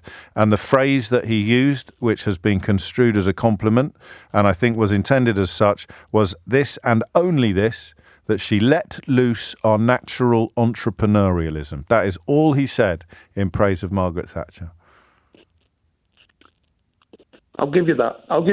I'll stand corrected on that one. So has he got your vote back? I'm speaking to Hamish Falconer very soon about it, and I'll have a conversation with him. He's the candidate for Lincoln. Well, then he will reiterate what I've said, and I hope you enjoy that conversation. There's a seat in the House of Lords with my name on it, Matt, I reckon. If I tell you what, the highly unlikely event of me getting a seat in the House of Lords ever, I tell you all I'd do is put on all the robes and go and sit outside Nadine Dorries' house. It's 11:48. You're listening to James O'Brien on LBC. So the poll tax, probably, because it is just so much more significant. But you know that the Rwanda story is far from over. I mean, if we were having this conversation 10 years from now, it would be Rishi Sunak and Rwanda, Clement Attlee and the Tanganyika groundnut scheme, and Margaret Thatcher and the poll tax. No one's had a crack at properly explaining why Suez was such a self-inflicted injury. I don't know how much electoral damage Suez did to Anthony Eden. I'm afraid I haven't got the Latin, as Peter Cook would have said. I haven't got the history. It must have been pretty significant. But it was more about a realisation of Britain's diminished status on the world stage. The thing about Britain is that when objective observers recognise the reality of Britain's diminished status on the world stage, a lot of people in the Conservative Party deny that Britain's status is diminished on the world stage. So, I don't know how that one played out. I don't know how they span it. I don't know what the equivalent of Twitter at the time of Suez would have been with Rishi Sunak just releasing pictures insisting that he's played a blinder when everybody can see that he hasn't. Sarah is in Bristol. Sarah, what would you like to say? Oh, hello. Hello. Thanks for having me on. You're very welcome. It's incredibly simple thing I want to say, and I hope you don't think it's too simple. I can promise you I won't. Oh, thank you. You're very welcome. it's just this Rwanda plan and all the talk and all the money and the High Court judges and the Rwandan president now piling in Court of Human Rights. Yeah. At its very inception, James, was this not the most stupid idea that was ever conceived of? It's not even an idea. An 11-year-old child could work out it's not an idea. If you're going to try to repel desperate people who have floated from a horrible place across dangerous water, and the channel is so dangerous, and you're going to use that as a deterrent, then it just says that Rwanda is not a suitable place for human beings. Yes, I mean... Am I getting that across? No, they don't need all this. No. It should never have got off the ground because it doesn't make simple sense. It never did. I mean, I think if I were to be generous, then they honestly thought... Because I think the last case before the Supreme Court was 2-1. So there was obviously a judge who was happy with it or prepared to pass it. They probably just thought that they were on a sticky wicket but had a chance of winning. So they wouldn't agree with our analysis that it was obviously and clearly doomed from the start. So because that judge there in the appeal court was okay with it, he gave it the green light. But to use deportation to a country as a deterrent to anybody else doing it is equivalent to a horrible prison sentence without a trial. It is, in its basic elements, it's irrational. Yeah. And I thank you for letting me say that. No, I'm grateful to you for saying it. So in the great scheme of things, do you think it's the most pungent self-inflicted injury? Pungent for this government? For any government in your lifetime, can you think of a stupider, high-profile policy that has fallen apart in real time in their own hands? Only Brexit, which I thought was the worst piece of history in our history. Yeah. I thought it was the worst event in our... I'm a bit of a historian, and I have not come across anything as stupid as this. But this is just as stupid. There is no possible justification for doing this. At base, it doesn't work, and it cannot be ever called anything humane, because if it's a deterrent to desperate people, then it's a horrible place, which is unfit for humans to be sent to. Well, yes. I mean, there it is. It is unsafe until it isn't, and the reason why it isn't can be for two reasons. It can either be because Rwanda have cleaned their act up and rendered their country safe, according to the judgment of our own Supreme Court, or it's because Rishi Sunak has passed a law saying that it is now safe. It was unsafe yesterday, but we've changed the law and now it's safe. And that, of course, is what he's done. I mean, for fans of the detail, I think the problem is actually going to be the capacity or the room within the new legislation that allows specific individuals to challenge decisions on the basis that that specific individual would be unsafe in Rwanda. So they want to take that away. The sort of Suella Braverman lot just want to send people... Look, there are two types of Tory. There are Tories who just don't care whether Rwanda is safe or not, and there are Tories who do. They're all in favour of sending people there. That's just a tragedy of our times. It probably wouldn't have been the case if that cull hadn't occurred in 2019, but they're all either genuinely in favour of it or pretending to be in favour of it for reasons of personal ambition. Some of them think we needed the country to be safe before we send asylum seekers there, and some of them don't care at all whether the country is safe or not. And Sunak's challenge is that he's trying to keep both sides happy, and he can't.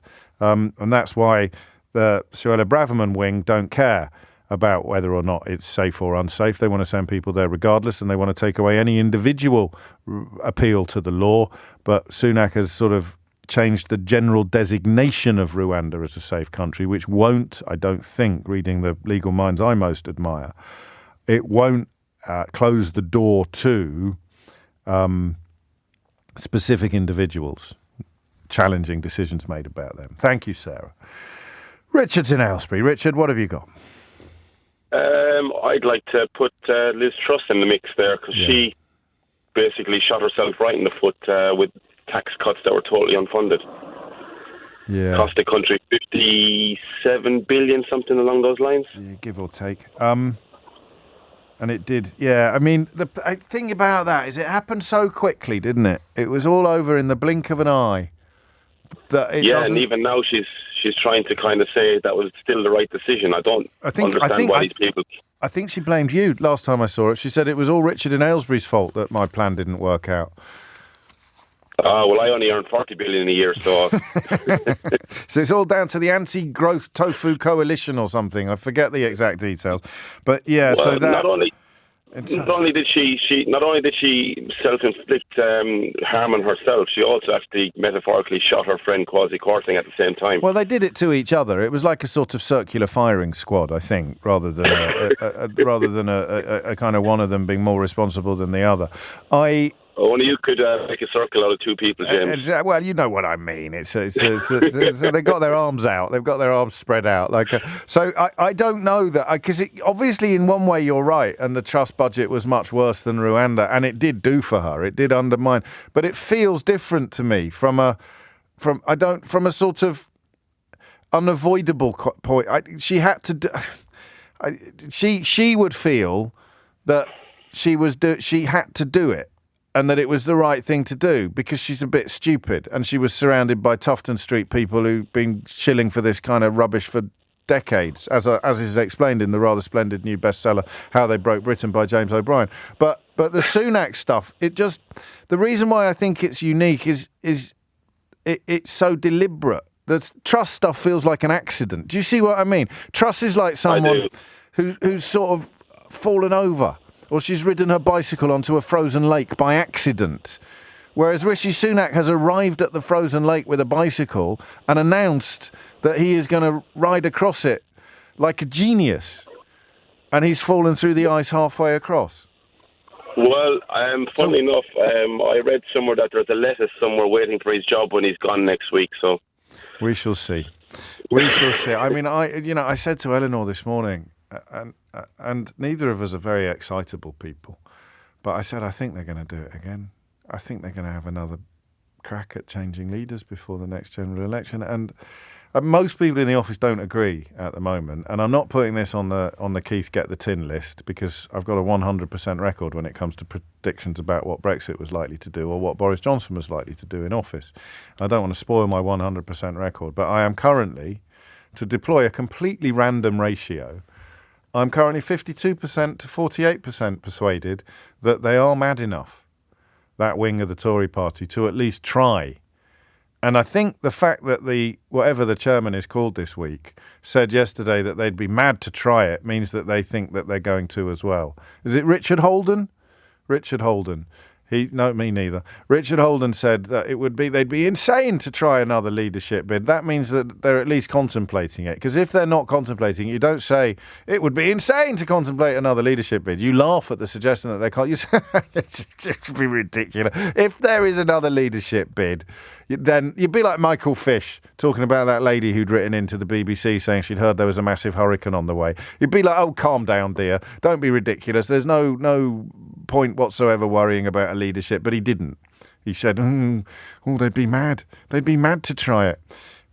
The problem is, as Richard Holden perhaps understands, I don't know enough about him to really speculate on his intelligence or lack of, the problem is they are mad. They're all mad. They're all completely mad. So the worst thing in many ways that a Tory chairman can say when he's asked about the prospect of a leadership challenge is to say, well, they'd be mad to try that. You're talking about Suella Braverman. You're talking about Mark Francois and Jacob Rees-Mogg and Liz Truss. Oh, that you'd have to be mad to think. Have you met these people? I don't know that suggesting you would need to be mad to contemplate a specific course of action is a very effective diffusing tactic when the people about whom you are talking are clearly and demonstrably as mad as a box of frogs. I don't know what we're going to do next. I've got a serious one and a silly one. All right? So text me serious or silly, and then I'll decide what topic we're going to do after 12. It's 3 minutes after 12. You're listening to James O'Brien on LBC. It's overwhelmingly silly.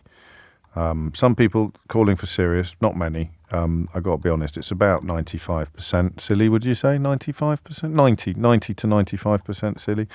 And the last 2 hours have been amusing, but they haven't been silly. It's a serious story. I got one slightly po-faced text saying it's all very funny unless you're an asylum seeker. But we weren't in any way making light of asylum seekers. I certainly wasn't suggesting that there is anything wrong in the prospect of people who are unsafe in Rwanda being brought to Britain as refugees. You know, that is, I suppose, a temptation for people who don't recognise their own racism sometimes. Is you think that the idea of someone from Rwanda coming here is funny just because they're Rwandan. It's funny in the event that the British government has sought to appease anti-refugee sentiment by sending nobody out of the country and inviting some people in. But I don't think that the way that we've handled that really lends itself to any accusations of insensitivity. Si gets the casting vote. He says, my mental health needs it today, James. Silly, please. Right, I'm going to be quite strict on this, actually, because otherwise it could get a bit silly. Well, silly's good. It could get a bit repetitive and dull, even as it was simultaneously silly. You can be silly and dull at the same time. The technical term is dilly. So I don't want to be dilly. I want to be specifically silly.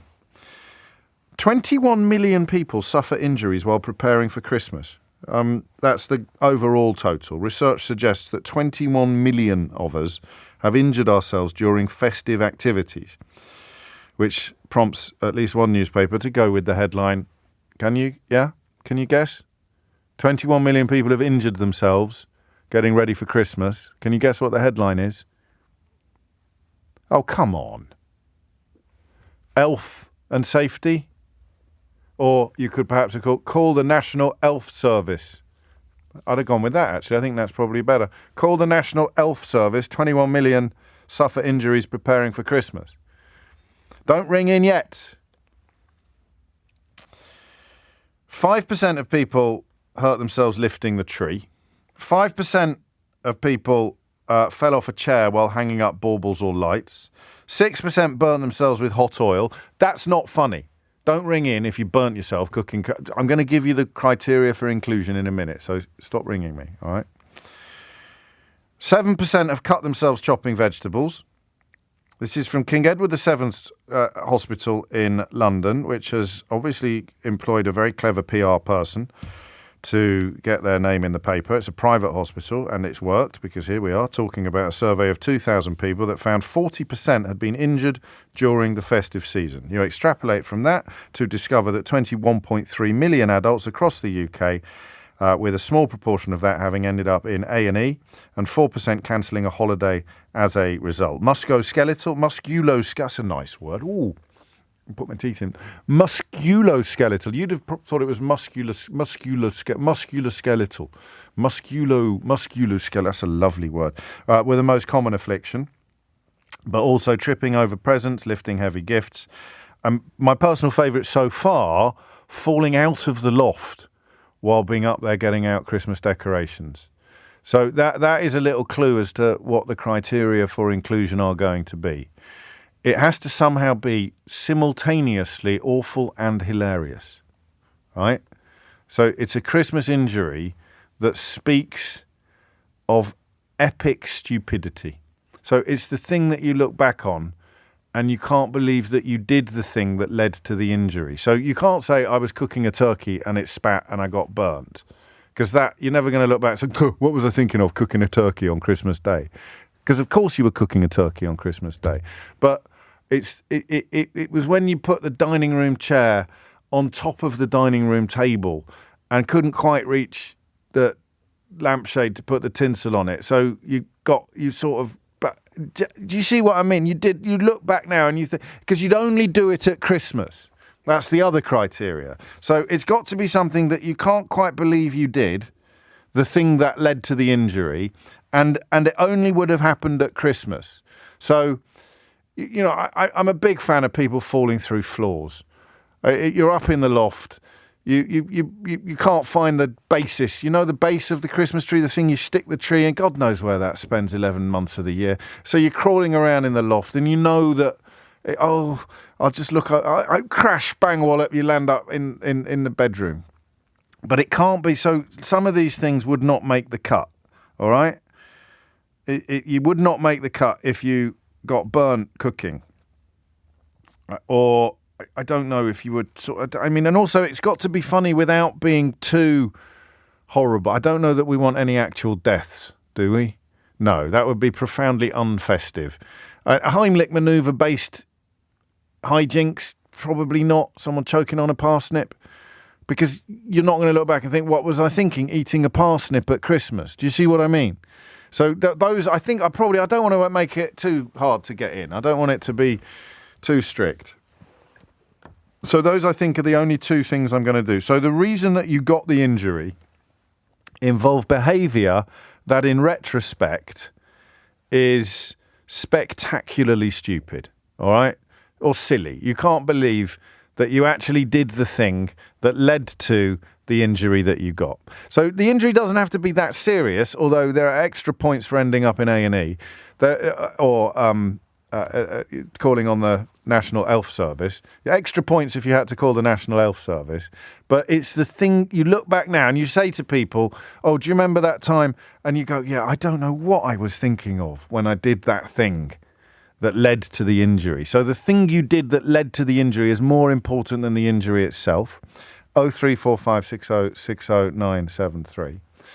The second thing is it had to be Christmas. You would not have done the thing you did that led to the injury unless it was Christmas. So, you know, it involved there being presents under the tree or something. You can't just be a general mishap that could have happened on any other day of the year. But, you know, you chopped your thumb off when you were making roast potato. That could have happened any other day of the year, any other Sunday. So what was the Christmas element of the catastrophe, of the personal catastrophe, all right? So there's only two rules this hour. The first is the thing you did that led to the injury is retrospectively ridiculous. Rule number one, retrospectively ridiculous. Rule number two, specifically Christmassy, specifically Christmas related, all right? Let's see how we get on. Manuel is in Valencia. Manuel, what happened? Okay, so bought a Christmas tree, came in a box from the online company, always with the receipt in the bottom of the box. Yeah, a fake tree. A fake box. Yeah, fake tree. Yeah, right, well, they're better than a. Well, no! Don't get me started on that. I might do that next Friday. It's a fake tree. It comes in a box. Anyway, yeah. So I got the tree out, and the receipt was in the bottom of the box. So I just thought, well, I'll get the receipt out just in case, you open it out and one of the branches is broken. Anyway, you mean the instructions, or anyway, the paperwork? No, it's the paperwork, yeah. The paperwork. So I stuck my hand into the box and I couldn't reach it. Yeah. So I leaned over a little bit more. Yeah. And within literally another second, I got hold of it. And as I got hold of it, I fell into the box upside down and I couldn't get out because it was too narrow. My hands were stuck at the bottom and I couldn't get out. I had to call my wife. She had to tip me over slowly because I couldn't. I was literally upside down in the box. I couldn't move. It happened so fast. I just couldn't move. Yeah, Christmas. I like that. What were you wearing?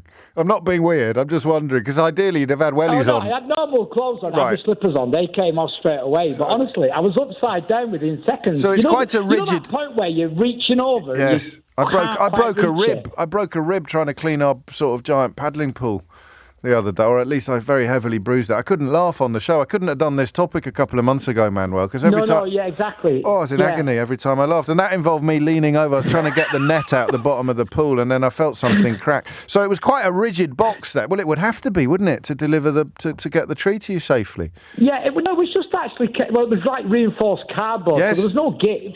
There was no give in it. No give at all. Honestly, yeah. What? No. I mean, and you...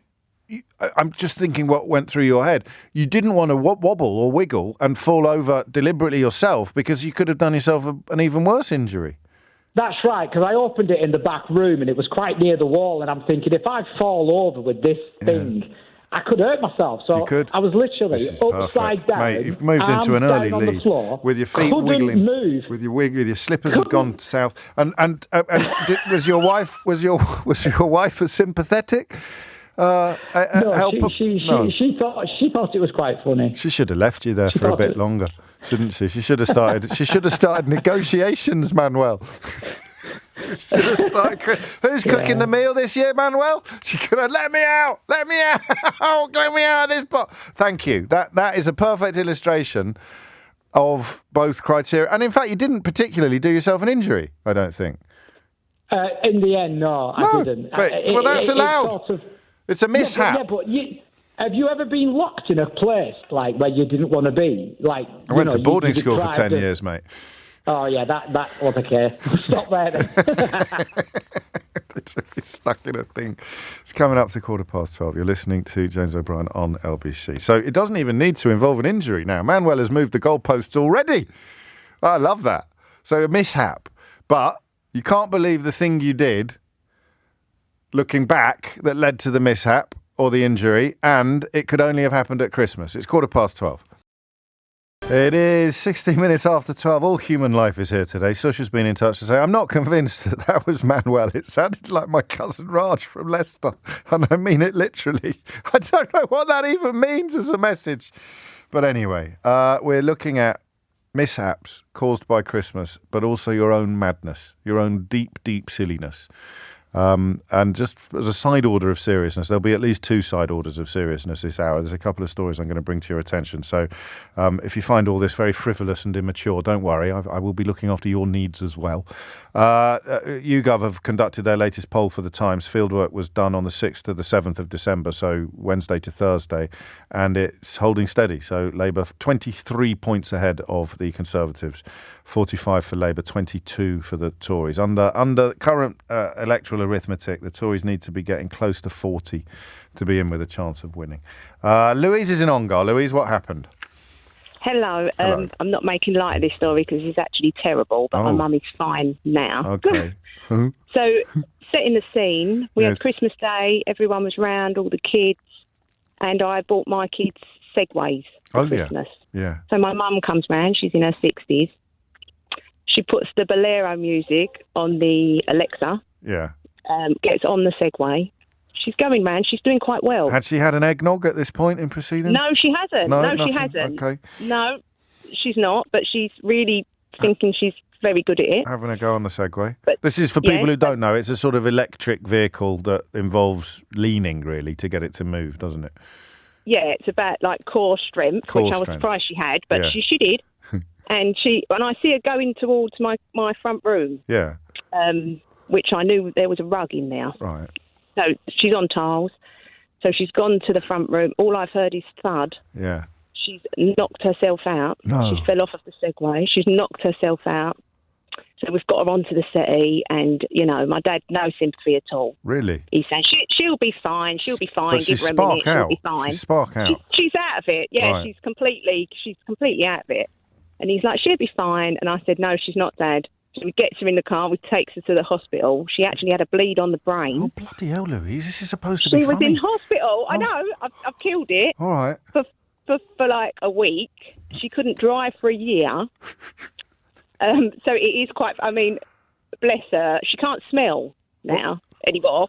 But she would find it funny if she was listening to this. Oh, well, I hope she is. I mean... No, she would. All right. She would. Okay. Because it's one of them things. If you said who should never get on a Segway, it would be your everyone's answer would have been, Louise's mum. But there's a lovely moment. There's a lovely moment in the story where she thought she'd nailed it, didn't she? She did. She thought did. That's pathos, that is. That's pathos. That's script. That's like, finally, they all said I couldn't do it. They all think I'm some mal-coordinated, clumsy... I know. Oh, bless her. But, the worst thing was the kids were videoing her. So it's all there? So it's all there, Has she ever watched it back? No. No, you wouldn't, I think, it's not. But, now... my mum can open the car door and fall out the side quite easily, and just be laying there and you think, where's she gone? Oh, dear. It's a good job you took her to hospital, isn't it? Really?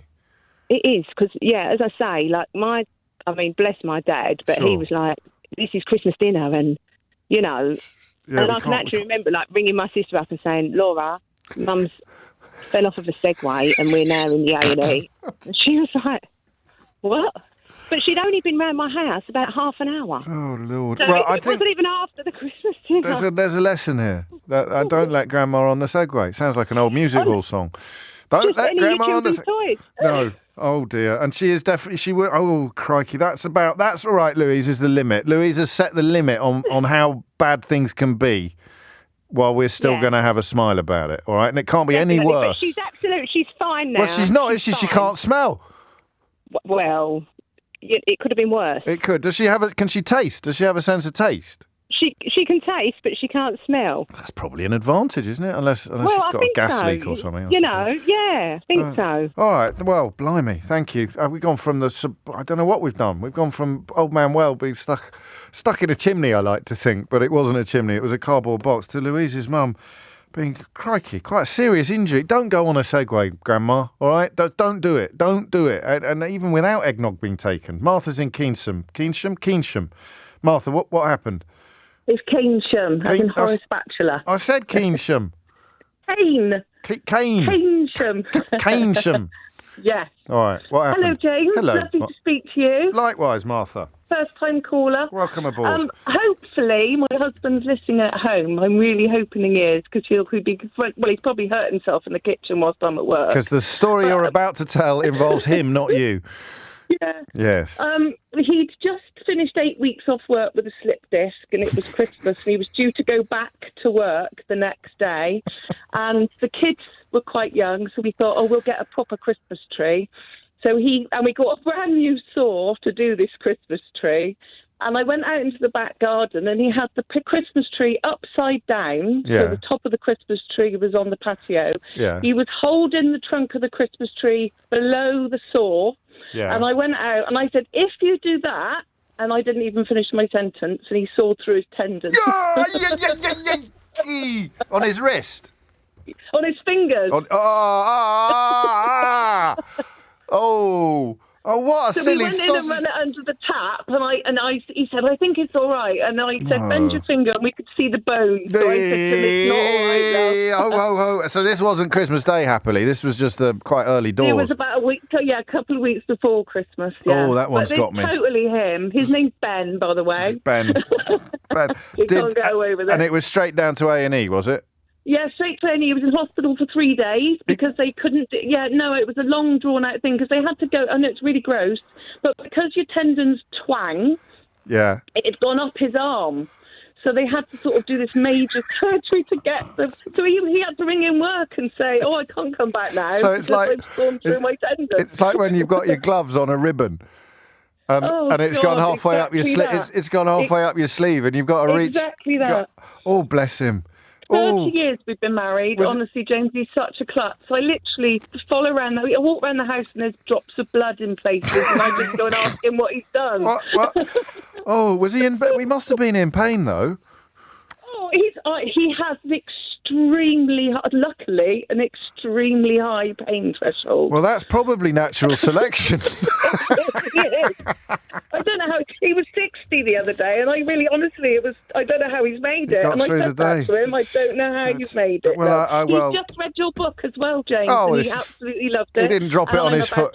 It's bigger than the last one. He didn't drop it on his foot or anything. No, luckily, he read it in bed, so it was all safe. It's all nice, soft landings. Well, I'm glad he enjoyed it, and I hope you do as well. Thank you, Martha. Thank you. That's a cracker. I love that. I mean, you do see, because you've got to you always get your Black & Decker workbench out or something like that, or lay it flat, but never ever. It's like the old cartoon about someone sawing a branch off while they're sitting on it. But I do understand how it happens. Francis is in Ascot. Francis, what happened? Oh, I feel ill after that story. Was the tendons like going up his arm. Oh, please, James. I know. Sorry. Carry on. Anyway, right, I'll try. I'm quite nervous. I've never actually been on the radio before, so I'll just tell you my story. Take your time. Yes, Christmas morning, about 12 people of family arrived. Bought my husband a lovely shirt, very proud of myself. Yeah. We all sat down after having some champagne, and I said to my husband, we must have a photo of everyone on the table. So he was, unbeknownst, we had candles on the windowsill, and I'm going, stand back, go further back, I want everyone in, and suddenly he reached right back and his shirt went up in flames. And I literally, the first thing I picked up was a Christmas cracker on the table, and I'm whacking his back with the Christmas cracker, and I was so proud of myself. I said, I've saved him with the cracker. And my brother-in-law said, no, I've just hugged him and it came out. And there was me thinking that I saved him, whacking him with a Christmas cracker. What was I thinking of? That sounds like a figure of speech, that, Francis. So you did, I mean, how much shirt was burnt?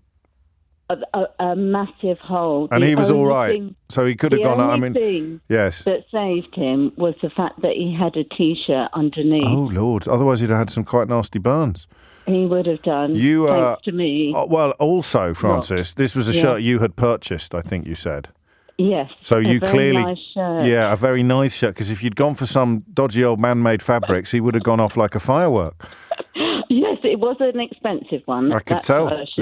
Like brushed cotton or silk or something like that. If it had been polyester, it could have ended very, very unhappily. I know. I don't think my husband appreciated the fact that we all couldn't stop laughing after, because I think it was more the shock than anything, because we were just so grateful. It's a human reaction. It's the fight or flight. You've got the adrenaline pumping around your veins, and it's got to go somewhere. So you turned it into laughter.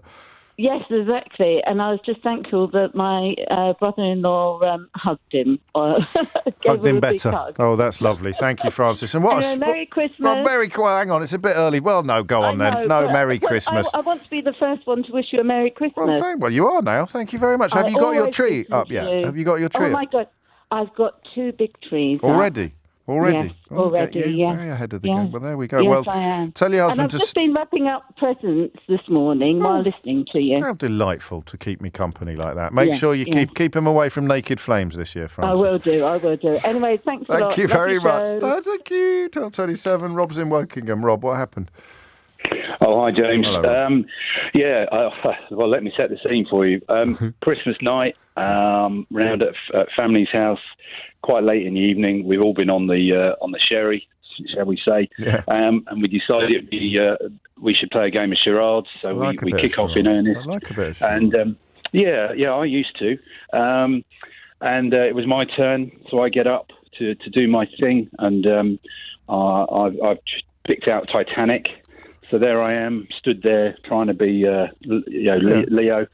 And what were you doing? Like pretending you were on the prow with Kate Winslet, or? Yeah, absolutely. So I thought, right, I need to take this to another level. So let's see if I can pretend I'm the ship going down. So I went to twist to make out like a sinking ship, and unfortunately the shag on the carpet was very deep. So hang on, mate. This is taking a bit of a turn. This is taking a bit of a turn. Was this in front of the whole family? Shag pile, James. Shag pile. Beg your pardon. Yeah. I was going to say that I don't know that they ever did that. He fell off the door, didn't he? Yeah, or was it the couch? Who knows? Anyway, I've gone to twist, and because the pile, shall we say, on the carpet was so deep, my foot stayed where it was, but the rest of me twisted, and my kneecap fell off. No! Popped out. Actually popped out. Popped off, and of course, so I've hit the deck like a sinking ship. Wow. Everyone around the table is absolutely in fits of laughter because they think it's all deliberate. It's all deliberate. Yeah. He's gone down like a tree. Yeah, I'm wailing like a banshee, and so I thought, right, there's only one thing for this. So I got hold of the kneecap and straightened my leg and popped it back on. How would you know how to do that? Because I've done it before in a nightclub on the other leg, James. So, Flipping out. Yeah, a bit of a pro. What a life. Yeah. Anyway, the kneecap popped back on, and then I felt this almighty snap. And I was like, oh, Jesus. What now? And I thought, right, what to do? So while I sat there, I phoned the local hospital, spoke to a lovely nurse in A&E, and I said, what do you advise? And she said, well, you've got 2 choices. You can come in now and sit in the waiting room with all the other drunks, or come back tomorrow morning on Boxing Day and we'll see you straight away. So I opted for the Boxing Day. Yeah. She advised I took a large shot of whiskey to sleep on. And, and then ultimately I ended up with 3 months of therapy, hydrotherapy. I should probably add as well that at the time my girlfriend and I were doing a bit of a Ross and a Rachel, so she found it very funny when she found out that I'd done this. Well, you were on a break.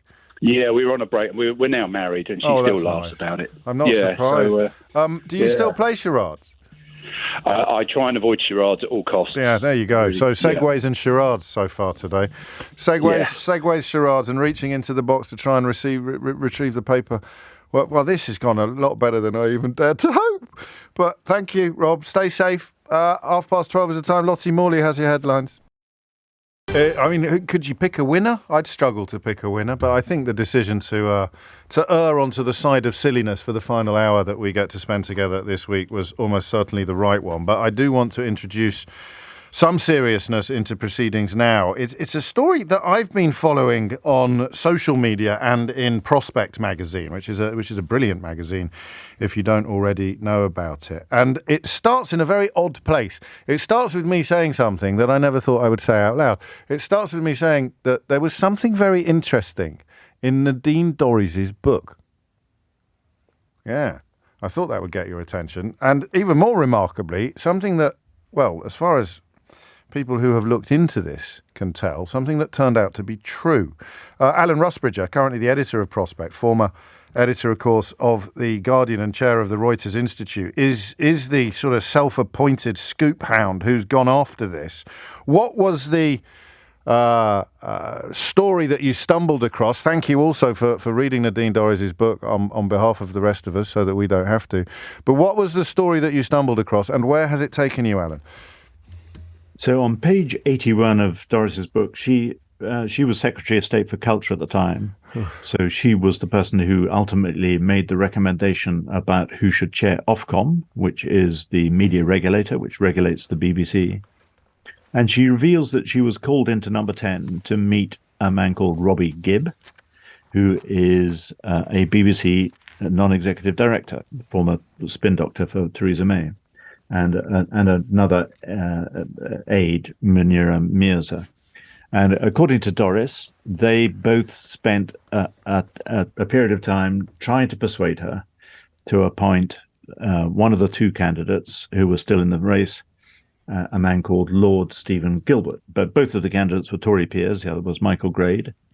And she describes Gilbert as a long-standing party apparatchik. So the Tory party wanted to get a long-standing Tory party apparatchik. And Robbie Gibb, who was a BBC director, i.e. the regulated party, was trying to influence the appointment of the chair of the regulator. So that's clearly improper. You can't have people choosing who's going to regulate you. And that was the basis of the sort of truffle hunt that I went on. And what have you unearthed, or not? Well, I've now checked. I've tried to check the story out with Gibb himself, and with Mirza, and with the Cabinet Office, and with Number 10, and with the BBC, and not one of them has denied the story, but they just refuse to say anything about it. So I sent 15 questions to the BBC and got a bland brush off. I then contacted the acting chair of the Board of Governors, thinking that she would at least want to stick by the principles of openness that govern the BBC board. She sent me a very dismissive note saying that she had talked to Robbie Gibb and she didn't believe there was anything in this. But she didn't say the story was untrue. So I think we can take it that the story is true, that a BBC director tried to interfere to get the right person, a Tory party apparatchik, in Nadine Dorries' words, to chair the regulator. And then that just destroys the independence of Ofcom. I mean, a BBC director who, as you've said, has been on Theresa May's payroll as a director of communication. So although Michael Grade is a Tory peer as well, he's also a media figure of decades standing, and would at least. Well, that was Dorris's point. Dorris's point was that Grade was, obviously more qualified. I mean, the story then gets darker. Well, this is the bit that I did think sounded a bit fanciful. So I don't know if you've dug any further. This is the bit about the box.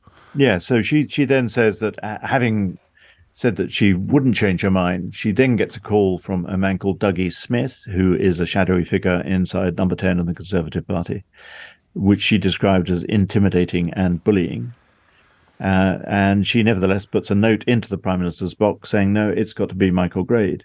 She then gets a call, she says, and as I say, everything about the rest of this story has not been denied, saying that she should know that the advice note was tampered with in the course of the night, to say that that Gilbert should get the job. She rang Johnson and said, "Look, this thing has happened." And Johnson then says, "Okay, well, I'll go with your choice. It's going to be great." I'll make sure it's great. I mean, it is, as you tell it, extraordinary, but it's hard to pinpoint precisely what the most extraordinary bit is. Whether it is the apparent lobbying, the apparent finagling, the interference with the ministerial box, or the complete failure of the BBC to respond satisfactorily to your repeated and very polite requests.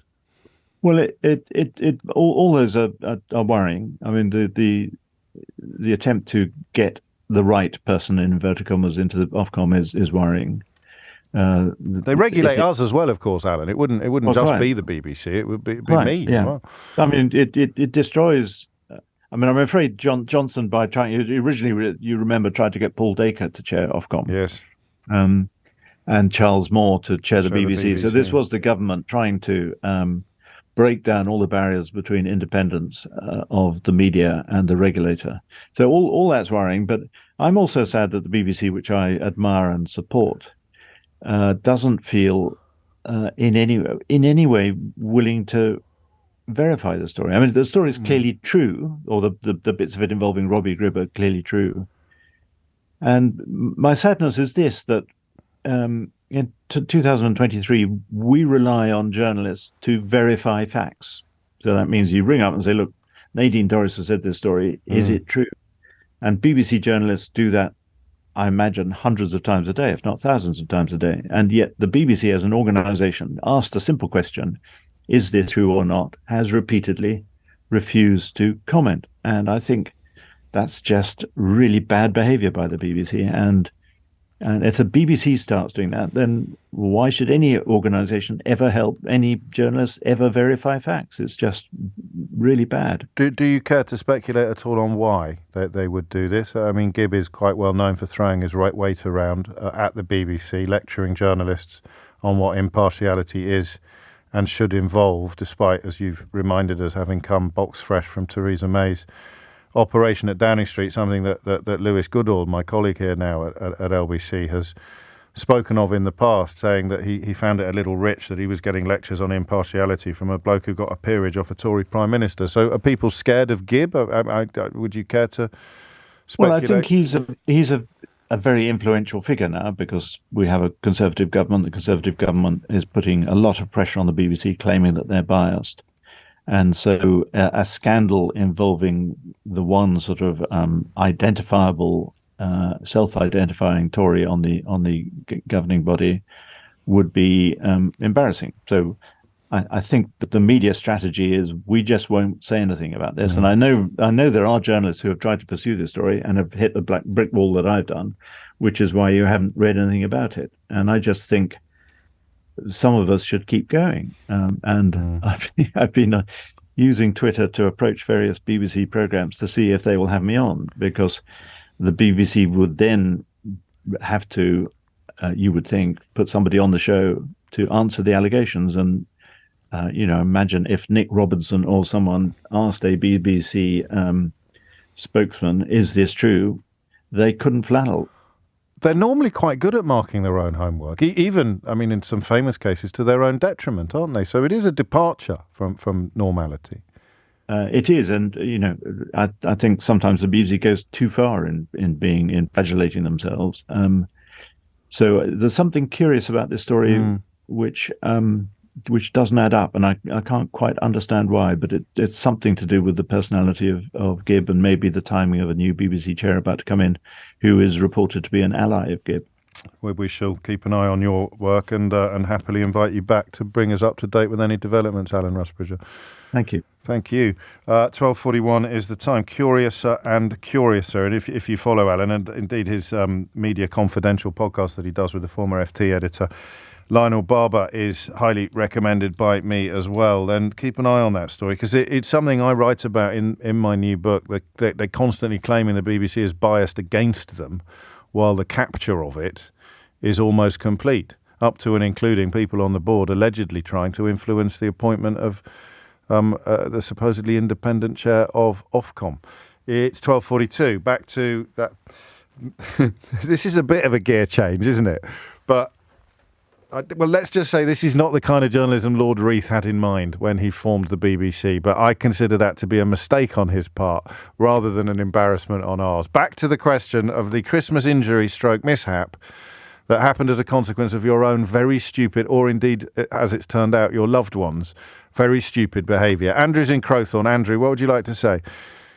Yeah, hi, James. Hello. Love the show. What have you got? Hi. Hi. So it was actually my father. We were at their house on Christmas morning. We'd just given them the news that my wife was due with a first child. Oh, lovely. So they were overly happy and had maybe a few too many glasses of champagne. The log in the lounge was smoking, so the elderly people were complaining about the smoke. Then my father went in there to remove the log. Decided to pick it up with the tongs, went to throw it outside, but realised that the patio doors were locked and he couldn't throw it outside.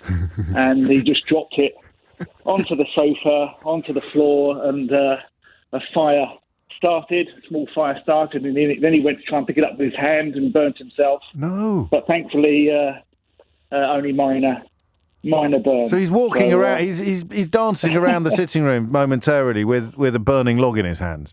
Exactly. I love that. And the patio, and then they hit the patio door. And but no one hurt. No trips to A&E. No calls upon the National Health Service. I like that, Andrew. Thank you. Stay away from burning logs. Quite a lot to avoid this Christmas. Segways, logs, burning logs. I know what happened there. I've done that myself as well, because only a tiny bit of it appears to be on fire. So you think, I'll grab that end of it and I'll be absolutely fine. But as you move it, the air causes it to ignite still further, and it's like you've got a flaming torch in your hand. Stay away from cardboard boxes. Don't do your own Christmas tree soaring jobs while balancing. Jim's in Bovey Tracy. Jim, what have you got? I got a shaggy dog story for you, James. Carry on. Christmas morning, and all the family always come to us, so they come over, and we're all sat round ready to open presents, and my wife decided it'd be a good idea to light some scented candles. That's nice. I like a scented candle.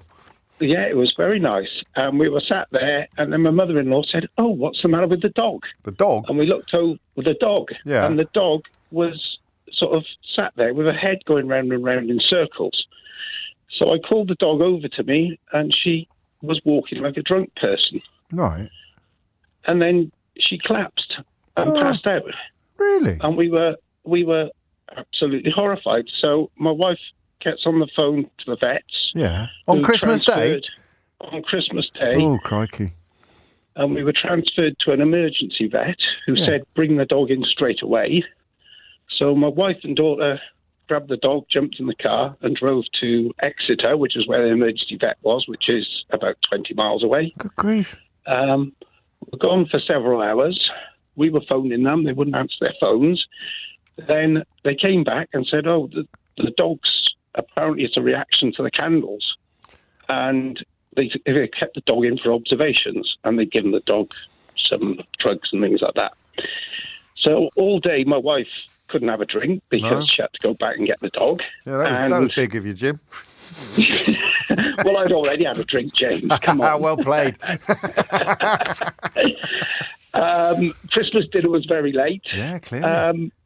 The vet phoned and said, your dog's fine, come and get it. So we went and got the dog and picked up a bill as well for over £400. And the rest. Yeah, Chris, I mean, vets, there's never met, I mean, so Christmas was up the spout, really. Everything was thrown into disarray. Your wife couldn't relax. You were all worried about the dog. And is that a known thing, scented cat? Because they can be toxic to dogs. Had the vet come across it before? Yes, yeah. Funny enough, because the dog's a cockapoo, so she has to be clipped quite regularly. Yes. And the poodle parlour we take her to have scented candles in there. And I said, oh, my God, you can't have those. Right. And told the lady the story. And she said, oh, no, these are special ones from our supplier. They're dog safe. Yeah, okay. So it's a known thing then? Yeah. I didn't know and it. it's because dogs' nose is so sensitive to scents. They've got so many more scent receptors in their nose. Yeah, there's paraffin in there, all sorts of things, isn't there? Yeah, and it totally overcomes the dog's nasal system. So. Well, I don't know that counts, really. I think those rules I made at the beginning, I was being so strict about it, Jim. They were a waste of everybody's time because we've had things that didn't involve injuries, and now we've got a kind of doped up dog. It's nobody's fault. It was no one did anything stupid. Your wife lighting a nice scented candle on Christmas morning, but anyway, there's a lesson there for dog owners. There is a lesson for dog owners, yeah. And if you don't learn it... and it's a good story as well. It is a great story, and if you don't learn the lesson, it could cost you in excess of £400. 12:47 is the time. 10 to 1 is the time. Of all the stuff we've done on the show today, I can't believe it's this that I'm going to apologise for. But I think I may have to stop laughing at Steve McLaren. Lee has been in touch to say he was actually advised by his media team that is the way that you should speak to Dutch journalists in English. You should sort of change the moderation of your language, and the modulation is the word I'm looking for. And actually, lots of people do it as well. You've pointed out to me that I kind of do it sometimes with callers, especially Irish callers, when I kind of find myself copying some of their mannerisms, verbal mannerisms, vocal mannerisms as well. So I don't know that we will have as much fun with the Steve McLaren story in the future as we have done in the past. Speaking of the past, I mentioned at the top of the show that our great friend Theo Usherwood had tweeted something about what the money currently being spent on Rwanda could also have been spent on. He came up with 8,800 police officers, 8,300 nurses, or 7,400 classroom teachers. LBC's crack team of operatives and indeed mathematicians have been looking at some other, or at least one major other way in which this money could have been spent, and Helen Hodinott is here to tell us more. So, James, LBC's analysis of this £290 million figure imagines what could be achieved if more than £250 million was spent on clearing the asylum system backlog. What a good idea! Rather than on attempts to deport asylum seekers to Rwanda. We found that money would be enough to hire over 3,000 additional asylum caseworkers on a 3-year contract, the same time period covered by the UK's current financial commitments to Rwanda. And based on the Home Office's own figures, each of these workers could have cleared an average of 44 asylum cases per year. In total, this equates to just under 400,000 asylum claims over that contract. Now, responding to this, former Shadow Home Secretary Diane Abbot told LBC the Rwandan government must be laughing all the way to the bank, and the scheme is not just cruel and unworkable, but also increasingly ridiculous. This morning, the brand new Minister for Legal Migration has been out defending the costs of the programme. Tom Pursglove told LBC the money will be justified. We've been very clear, and the Prime Minister is absolutely determined that we need to see through the promises that we made in relation to delivering on this economic and development partnership with Rwanda that, of course, has that very important migration component to it. Well, right now, the backlog of asylum claims... I know this. You know this? Yeah, go and ask me. How big is the backlog of asylum claims? 175,000, Helen. That's correct. I believe I just confirmed that to you before going on air. Right, she's not coming back. So using today's workings by LBC, spending the £290 million on the backlog would clear it more than 2 times more than twice. over. It's just magnificent, isn't it? Yeah, and it equates to tens of thousands of asylum seekers waiting painstakingly for a decision on their claims, unable to work, living in temporary accommodation, their lives stuck in limbo. And paying for that system costs the taxpayer around £3 billion each year. What has the Home Office said? The Home Office, we've been in touch with them. They are working on a response to our figures. Can't wait. Well done. Helen Hodinott there with news of just how many asylum applications could have been processed with the money that's currently being spent on sending. Just remind me, Helen, how many people have been sent to Rwanda so far? That is still 0. Still 0. Any chance of it increasing in the immediate future, like by close of play today or this time next week? Well, anything could happen. Yes, you're playing that card. And that is yet more evidence on top of the teachers and the doctors and whoever else. You just pick an area in which you think that public money could be spent effectively and importantly, and compare it to the £290 million that has or is set to make its way to Kigali. Helen Holdernut, thank you very much indeed. 12:55 is the time. I'm going to play... Well, can we squeeze in? What should we do? Karen, I'll do the clip first and see how much time we've got left afterwards. I've never done it... Well, I've done one full disclosure that I wasn't very pleased with, but I'm never going to tell you who it was. Not even in private, however much you pay me or beg me. So I know I always tell you that full disclosure has been brilliant, but this week, to me, was very, very special. I mean, I put it up there, all right, with best interviews I've ever been involved in. He's a fascinating man for whom I've got absolutely unbounded respect.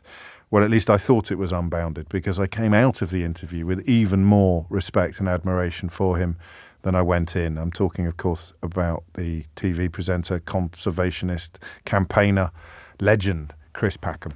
I do remember, my father opening an envelope which contains... I took some of my O-levels a year early, and I remember the envelope coming in, and he came up the stairs with it, and you would write your exam number on it, so it was obvious what it was, a self-addressed envelope. And he opened it, and he looked at it, and then he sort of looked at me and put it on and just walked out the door. And I thought, oh, my God, I must have failed something. And I didn't. It was just that I got a couple of C's, So, and I'd done them a year early, and I didn't really care about them, So, no, my parents pushed us really, really hard. And they had my father had a tremendous work ethic, which I and my sister inherited. And we were never watching TV, hardly at all. If he thought that we'd been watching TV on a Saturday morning, he wouldn't have been very impressed. It was always something we had to be doing. But there's no resentment here. I mean, none at all, because you were quite happy being completely focused on whatever the latest project was. Yeah, no, very much so. Yeah, no, my father and I remained great friends to the end of his life. My mother and I had a slightly more troubled relationship, but my dad and I were always great mates, and we shared our interests. And was he proud of you? He never said so. Never? No. But I don't know. I mean, some of the things that I did. My father was a strange man. He had a great respect for authority. The police were the police. And he was always embarrassed when they were around the house because I'd committed some misdemeanour or other. We're not going to let you gloss over that either, but carry on from there. But at the same time, he would say to me, "You've always got to question authority." So he had these sort of two sides. So when I was, sort of campaigning, my dad would sort of think that he would secretly think that was good, And when I was sort of making trouble in order to raise questions, to authority about, poor practice or illegalities, whatever it happened to be, I think my dad might have been proud of that. I think he might have been proud about the fact that, I wasn't sitting back, I was sticking my head above the parapet, basically. He's such a lovely man, such an incredible story, and of course still leading such an important life. Chris Packham, this week's guest on Full Disclosure.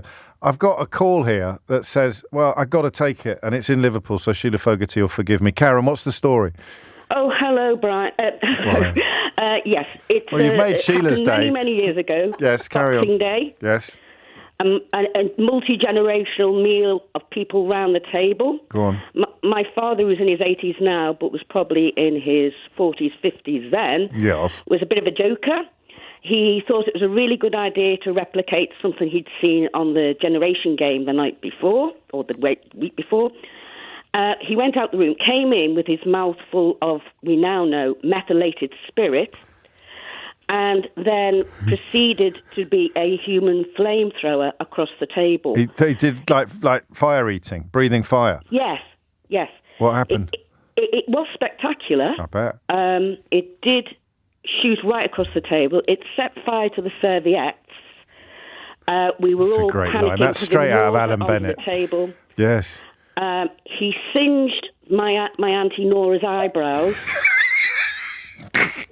And he also singed my uncle's fringe. He also had to be taken, obviously, to be checked out at hospital. And he had a drink? Oh, yeah. But the situation there is he wasn't badly injured. He just had blistering around his mouth for the next 3 or 4 weeks. Yeah, and that was the end of his fire-breathing career, I think. Yes, it was. What an amazing way to end the show, Karen. Thank you. Oh, thank you. It does go down in history. It certainly does. Just before you go, it's James, by the way. I know, James. I'm so sorry. And I love your show. I got nervous. I know you did. I'm teasing. You're very come on. There's another lesson for us there. Let's add that. Let's add fire breathing to the list of things to stay away from this Christmas. You're right there, Sinead. I've never been more relieved to hear the word eyebrows.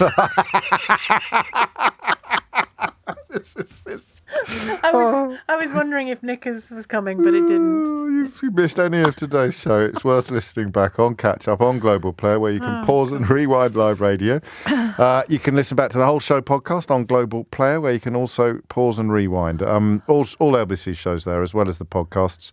You're always in control of Global Player, so download it for free from your app store or head to globalplayer.com. Coming up at 4 on LBC, it's Tom Swarbrick, but now it's time. She's announced her arrival. It's time for Sheila Fogarty. Honestly, I was just thinking this morning about corpsing on air and how funny it is when it happens, and it just has. Thanks for that, James. A little leaving gift from you. Have a lovely afternoon. Have a lovely afternoon. Have a lovely afternoon. Have a lovely afternoon. Have a lovely afternoon. Have a lovely afternoon. Have a lovely afternoon. Have a lovely afternoon. Have a lovely afternoon. Have a lovely afternoon. Have a lovely afternoon. Have a lovely afternoon. Have a lovely afternoon. Have a lovely afternoon.